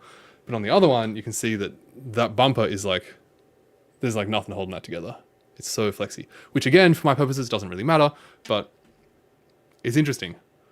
I reckon for like battle bots or like, I don't know, bumper cars, this would work super nicely. And like, the TPU on the outside should be ductile enough to kind of like take on any super hard impacts and absorb that. So I'm a big fan. I really, really like this. Yeah, Batboy says, I love your username. It's so fun to say, Batboy. I think your displacement is low enough that you will get away with it. Yeah, I agree. Now, you may have noticed in my camera view when I was showing off on my desk, I actually have printed off all of these main components in here, which I do want to talk about briefly. Why is the perspective all weird? All right, this is like stretched out. Yeah, so just a quick little aside on printing stuff. I previously to having the Bamboo printer, I was always very conscious about making sure that I dealt with overhangs properly, and that I would always try as hard as I could to avoid printing with supports, to avoid needing supports. And honestly, like a lot of the time you can change the structure of the thing to not need supports. And it's pretty surprising how few times you need supports if you really don't want to have them there. But it is a lot of messing around to change the model to make it printable once you've already got the thing designed, if you didn't have printability in mind from the very beginning. But for me, I was kind of wanting to be a bit lazy. I just wanted to put this together as quickly as I could. And I was like, okay, I will just design the parts as they should be, as I want them to be, and then maybe consider making it a bit more printable later on. And the short story is that I didn't really end up doing that. And most of these parts are very not printable. Like I'll show you in the slicer what these look like. Some of them are fine, but some of them, like this one's obviously like that's no problem at all. This one, I was able to make this cutout big enough that this thing can just print in that orientation and it's completely fine, no supports needed. But like this little shock carriage thing, there's no good way to position that to not need supports. So I did end up putting supports in down on just the bottom here. And then same thing on these guys. Like there is no good orientation to position these so they don't need supports. But I was like, stuff it, whatever. I'll just do whatever, like I'll just try it this way and see if it works. And so like the whole bottom side of those is fully supported. The hand, I just let the slicer do what it felt was right. I don't really think these are necessary, but whatever. And then this one, like this is very, very clearly not printable without supports. Like there's no chance you could orient this to not need supports at all.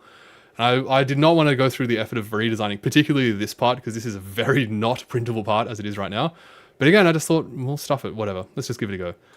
And I was very pleasantly surprised. I let this run overnight. I wanted to get these all done so that I could hopefully construct this morning, but I ended up not having time to this morning.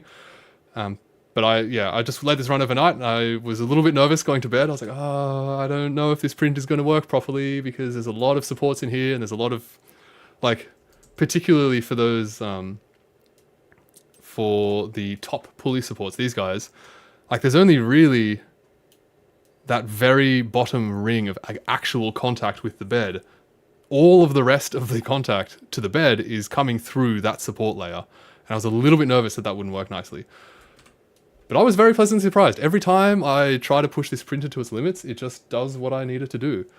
And like some of the surfaces, like those fully supported surfaces, are a little bit rough, but like it's fine. And all of those supports just pulled off in one piece. If like I've got climber's hands, so I'm a little bit okay with a little bit of, I don't know, force. But yeah, it all came off just like one big piece. All of the supports for every single one of these parts came off with no problems whatsoever. This is all with PLA, and I haven't changed any of the PLA support settings on the Bamboo Slicer. It's all stock settings. All this to say, Bamboo printers are pretty damn good. And yeah, I keep being surprised by how good this printer is. Yeah. It's a quick ad for Bamboo, I guess. All right. Now, let's get back to slides. I need some water. So much talking. Okay, so we've already seen the CAD. Is it feasible? I'm not sure yet. I still want to finish touching up this design. I need to add the thing for the springs. But as it is so far, I really quite like this. The amount of, like obviously the position of all of this is open for debate, and I actually kind of think that having these shocks on an angle is potentially going to be a better way to go. If this whole my worry right now is that all of this is actually going to be too stiff, and that the inertia of the hand is not going to be proportionate to how stiff this damper is, so that there will be a bit of tuning necessary to get this all to behave the way that I want it to.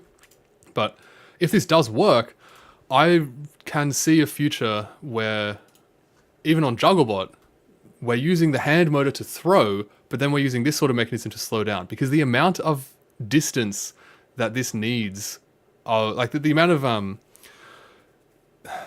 length of the hand stroke that this takes away from the hand being able to accelerate is so much less than what we needed before with the motor just decelerating the hand electrically. This mechanical damper is a lot smaller than electrically damping. So I feel pretty good about this. Once it's all tuned nicely, I'm feeling pretty good. I agree about the complexity of the springs and like the winding motor to wind this, to like extend the springs out, and then like having another solenoid to do the releasing. I agree that is a lot of extra components, and I am trying to be very mindful to not go too deep down these rabbit holes, because ultimately I do want this to just be done. I want Ball Butler to just be on my shelf there and to just work and to be able to throw balls in, because I have a lot of stuff to do on Jugglebot proper, and all of that is currently on pause. I haven't even unwrapped. It's just been sitting in this little tent for the last however long it's been, month or so, probably more. So yeah, it's tricky. But I have a feeling that this testing rig is going to allow me to test some interesting ideas. And I think that they will be useful for both Ball Butler and for Jugglebot. Yeah, Alice says, the printers are excellent, the business practices not so much. Yeah. I mean, I try to stay out of that. It doesn't really bother me too much. Like, I just do everything over LAN. One thing that was annoying is that to upgrade my printer, I didn't realize that I was on like the stock firmware until like 2 or 3 weeks ago. And I was seeing all of these updates and I was like, oh, my printer can't do that. Where is this update coming from? Turns out to update your printer, at least initially, like the initial update, I had to download the Bamboo app, which I didn't want to do. I had to connect my printer to the cloud, which I didn't want to do. And that was the only way that I was able to update it. Even downloading the firmware, putting the firmware on the SD card and putting that into the printer didn't recognize that as firmware. I think that was only because that was just the very first update. I think the future ones I should be able to do in that offline manner. But at least for that first one, I had to sign up to like all the stuff and then go back to just like LAN only. Yep.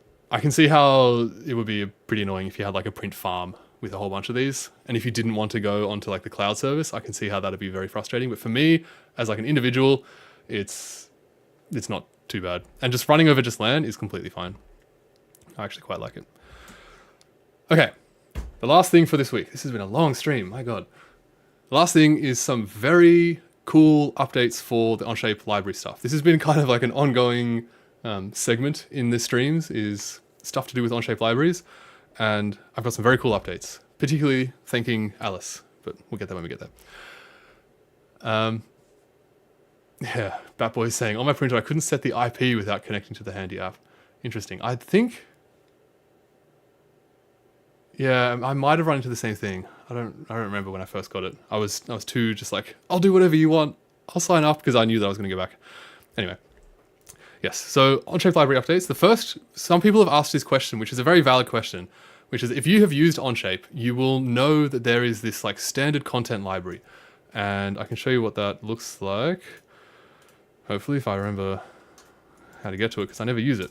But if we're adding a part in, oh, what? Okay, no, hang on, I'll try it in assembly. If you're adding a part to your assembly, yeah, so there's this standard content thing here, and you can pick between all these different standards, and you can choose what category of thing you want. They've got O-rings, they've got bolts, which is, you may remember, I've been complaining a lot about how I set up my bolts library, and it's like, why not just use this? Because this library seems to have everything that you need. And this actually does look more fleshed out than when I initially looked at it. Like just flicking through this now, it's very rare that I click on this, because they don't have all of the things that I need. Like, they don't have the exact bolts that I have. Even, this really shits me. The AliExpress seller that I buy all of my fasteners from, you may remember I put in a big order a couple weeks ago. Those fasteners are slightly different to the last ones with like the head size. Like my old ones have nice small heads, but this entire batch of fasteners that I got all have bigger heads than their like same sized counterparts, like the same bolt size, which is really frustrating. But yeah, that's a separate thing. But the big problem with the Onshape standard parts library is that they don't have exactly the parts that I want. And if I have like some weird wacky bolt, then and if I'm going to be using that bolt a lot, I need to have my own library. And it's like, if I need to have my own library for just that one, I may as well have my own library for all of them. So I don't even bother looking at that standard content thing. And I wish this is someday in the future, someone's going to be looking back at this and be like, oh, Onshape doesn't have this ability. Well, Onshape does have this ability now. But right now, I wish that I could change this button because I never use this. I wish I could change that to like link to my standard content library. Because now if I want to upload something from my one, I have to come in here. Half the time this sends me back to the home and I have to go through owned by me, this one, standard parts, and then I find what I want. It's like if that was just there, oh, that'd be lovely. One day. But yeah, so why make a custom library? It's because, yeah, I want my own custom parts to be in it. Now, a big question from last week was, let's go to washers. I had figured out a way to name components like this. So that if I have a configuration and if I want to use my M8 washer, the part name now updates to be, eventually, when it updates, M8 washer. And that was really nice, but I couldn't figure out a way to do that with dynamic parts, where if we have a configuration variable, which again, you can set up once you configure your Part Studio or assembly, you can add a configuration variable in here. And that's what all of these ones are. I couldn't figure out how to set the name dynamically, but Alice came up with found and adapted a very nice solution to this, where I can now change this component to be whatever size I want, and this will update in turn, and actually should change this order. Oops. So now we have inside diameter, outside diameter, thickness. Inside diameter, outside diameter, thickness, and now I can just change these variables to be whatever I want, and it will update in the name. That is so good. Now, for anyone curious, the way that this is set up is not what I was trying to do before, where I was in configured properties. That'd be too simple. This is actually a feature script. So there's a dynamic part name feature script. And I have a link in the description for this washer document here, so you can see this feature script. I'll upload, after the stream is done, I'll upload a link to this feature script itself. I've actually changed this a little bit from what Alice originally made. And now, actually no, I believe there's a link for this in the description to this one. So I found another similar version of this custom naming thing. I just happened to stumble into it. And I have now I've modified Alice's one to include some interesting things now. So now, what I can do is when I want to name some parts dynamically, I can choose the features that create those parts. So here I have a revolve, and then I've patterned that revolve. These are the features that are creating parts. I can set an expression that will let me go to here. I can set an expression that will kind of like set the foundation for the name. So in this case, I've based it off of the color, whether or not the thing is hollow or solid, and the diameter. And so now you can see as I change these things, we have red spheres now, eventually when it loads. This cat is such a pest. Look at him. Climbing my boxes, getting in my balls. Such a pest. And yeah, so as I change these colors, these names will update. The cool thing about this is that for every single body that is created by any of these selected features will be named in the same way with an appended number to them. So for example, here we've created 3 bodies from these features, and these are numbered 1, 2, and 3. But because I don't always want that 1 to be there, a lot of features that I only create one body. And I don't want to have to deal with this one after every single thing. That's going to be a bit of a pain. So I made the feature script set up in such a way that if there's only one body generated, for example, if we pick this mirror that is only creating one body, then that doesn't append the one on the end. So anytime there is more than one feature created, so like if we also grab this pattern, we will now be creating, come on. Oh, I got to click the thing. Okay, if we're now creating more than one body, then we can see that number is getting appended onto the end. But if we only create one, then it doesn't. Yeah, very good. I am a big fan of this. It's so nice.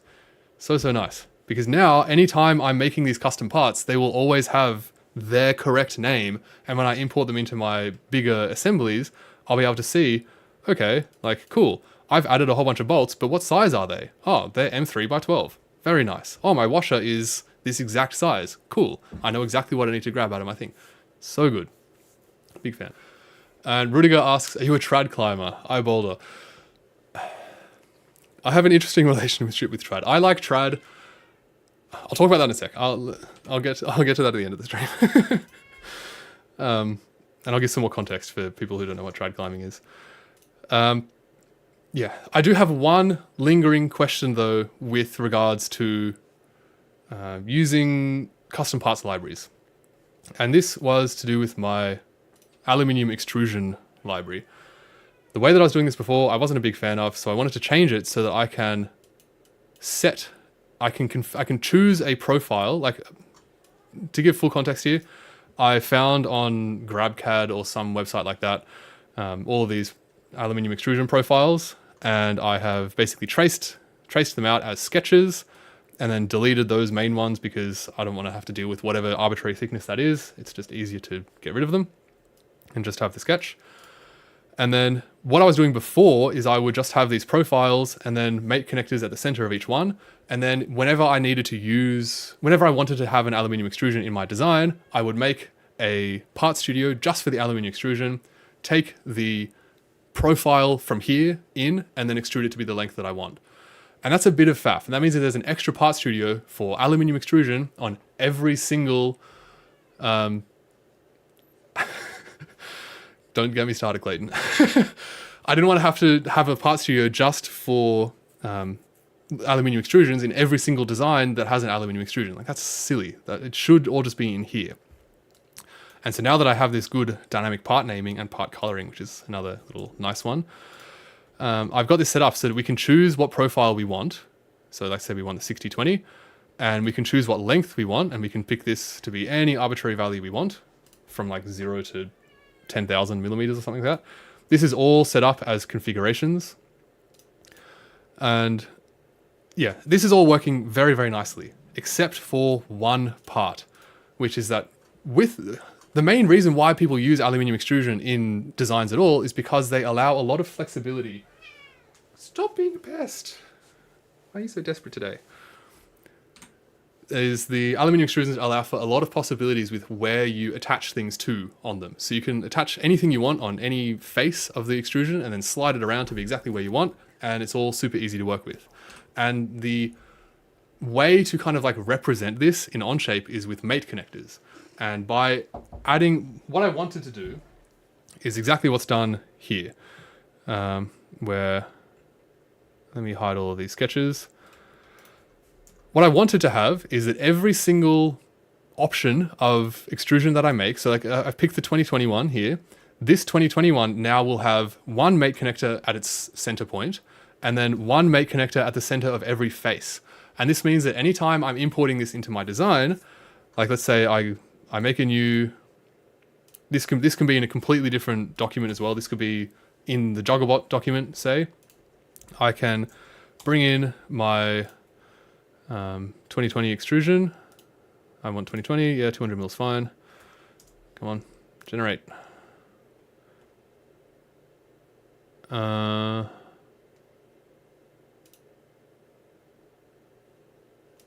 want this one.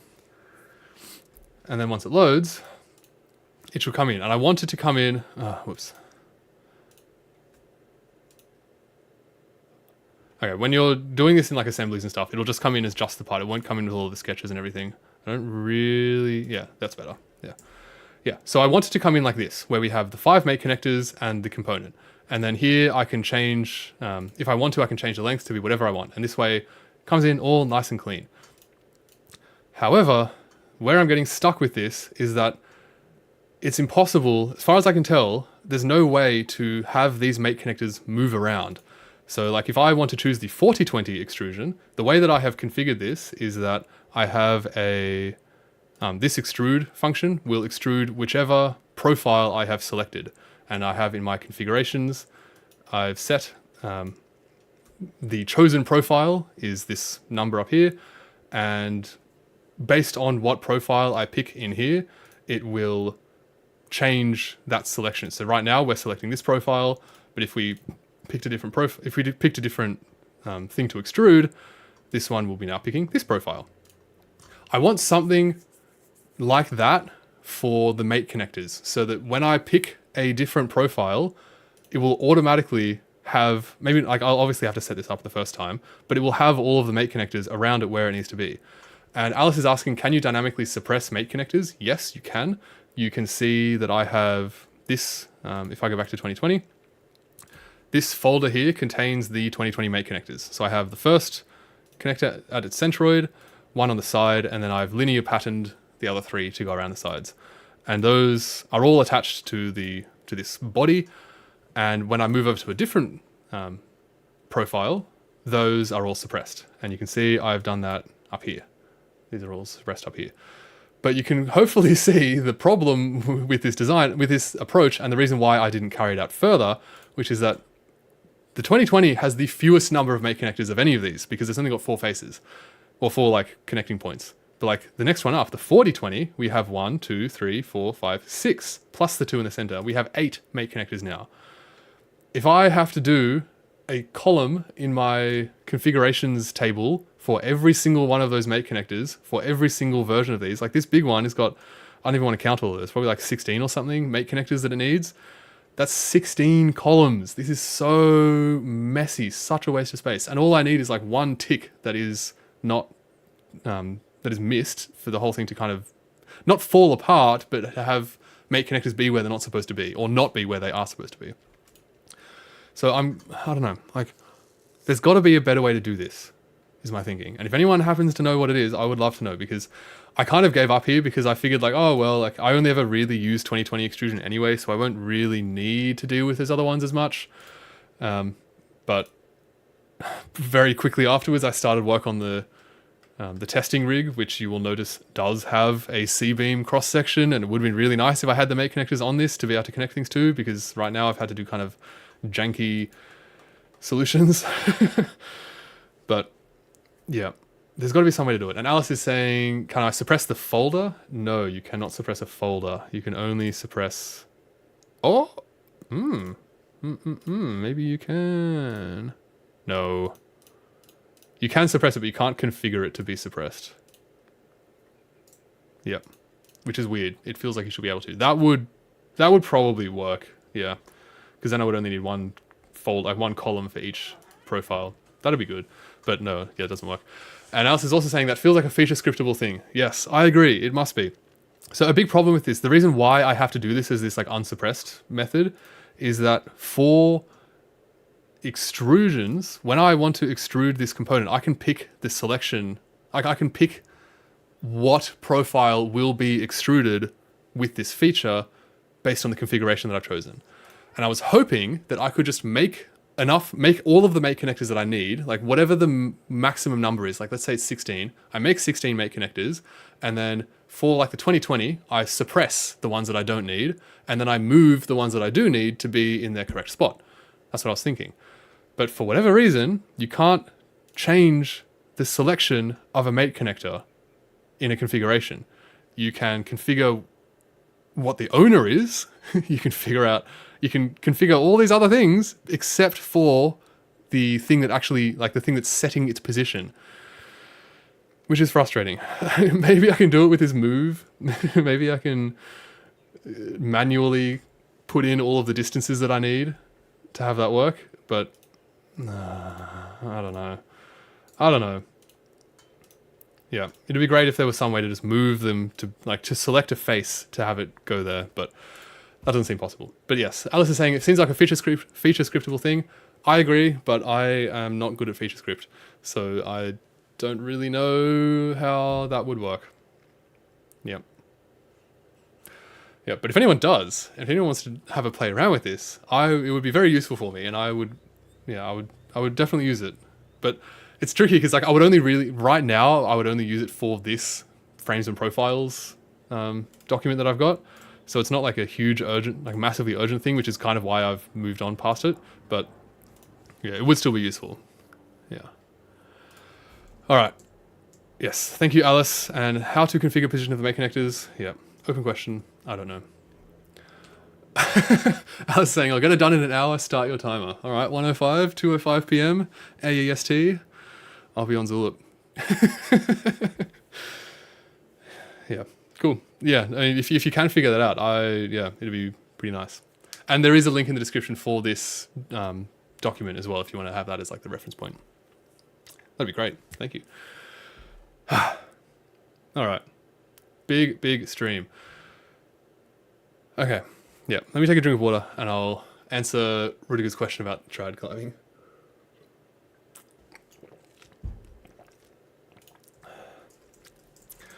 So, I am a climber, as I've mentioned a bit. I've been climbing for like more than 10 years and I've been trying to go at least once a week, most weeks during that time. And there's a type of climbing called trad climbing, which stands for traditional climbing. And this kind of climbing is a little bit fucked. It's really, I don't love it. It's so sketchy, but for whatever reason, people in Australia froth it. There's a whole climbing ethic thing that I'm not going to get into here. But in Australia, you basically, if you want to be able to climb in lots of areas, you need to know how to trad climb, essentially. And the gist of trad climbing is that you have these pieces that are called pieces, and there are cams, like this one, that can actuate, and they can, like, you pull this little lever, and they compress, and, like, the lobes of the cam get brought in. And then there's also nuts, which are the real spooky ones, which are literally it's just a piece of metal, and you just put that piece of metal in a crack, and you hope that it doesn't come out when you fall, is the idea. Which, yes, as you can imagine, is not very comforting when you just have this little tiny piece of metal holding you in. But because people in Australia don't like bolting everywhere, because bolting is expensive, and there's this whole thing about the aesthetic of it, if you want to be able to climb in, like, really in a lot of areas, you need to know how to do this. So yeah, I am a trad climber in the sense that I do trad climb occasionally, but I'd stick to like at least 7 or 8 grades below my limit. I have not fallen on a trad piece in a long time. Yeah, I don't love falling on trad. It's so spooky. It's, yeah, not good. Don't love it. But I do.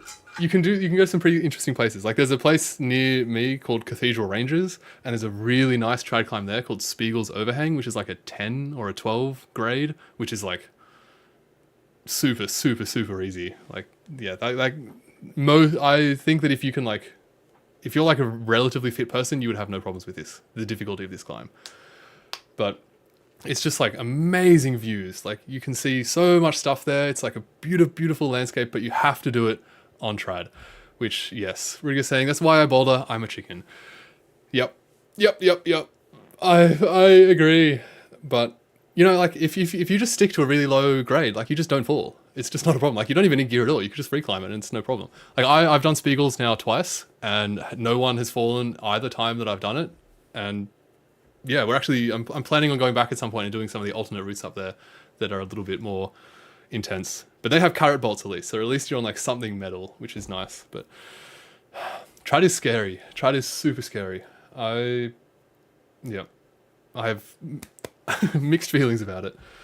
Yeah, I'm keen to eventually, hopefully, live somewhere non-Australia, because it seems like sport climbing, where there's actual bolts in the wall where you can clip to, and it's like metal and it's fixed into the wall. It seems like that's more common in like literally every other country than Australia. So I'm keen to hopefully get in on that at some point. And bouldering is fun. Bouldering's good, but you can't like go to as cool places bouldering. Like if you're bouldering outdoors, which I really don't like because it just seems so sketchy. Like that's surely how you like break your ankles.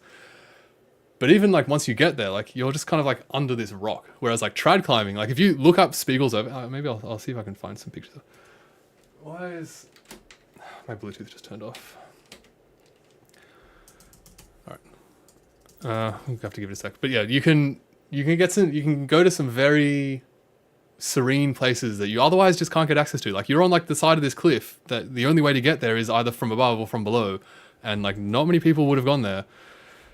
And yeah, it's pretty nice in that regard. And also you get some nice booty. Last time I did Spiegel's Overhang, someone bailed halfway through and they left all their stuff there because you can't really avoid doing that. And we, as the next people along, were like, okay, I'll take that, thanks. We've got like 2 nuts and a sling. It's pretty good. Good little haul. All right, my Bluetooth's not loading, but oh no, here we go. I'll show you Spiegel's Overhang. Look at this. The guidebook describes it as beautiful chocolate limestone, or chocolate sandstone? Sandstone. I've been talking for too long. Look at that. That's what you see at the bottom. You just straight up. So good. So good. And you get, these are not showing the view at all. These are really not great photos. But it's a really, really good climb. Here's a 10. Here you go. Great climb. 3 stars. Would recommend. It's a good time. All right. That is enough climbing, rambling, and I've given all my updates. So that's us for the week. That was a long stream. All right. There should be a stream next week. I have checked my calendar. I was a good boy this week. And yeah, hopefully my plan is that I want to keep working on the testing rig to test the mechanical throwing and like the dampening process. And I also want to work on the base that I have so that I can actually, my hope is that by next week I'll be able to actuate this properly so that the motor will be attached onto the base somehow. I'll actually have like a rough idea of what that base is going to look like. And yep, it's coming together bit by bit. We're getting there. Cool. All right. Well, I will hopefully see you all next week. And until then, good luck with everything you're doing and have a good one.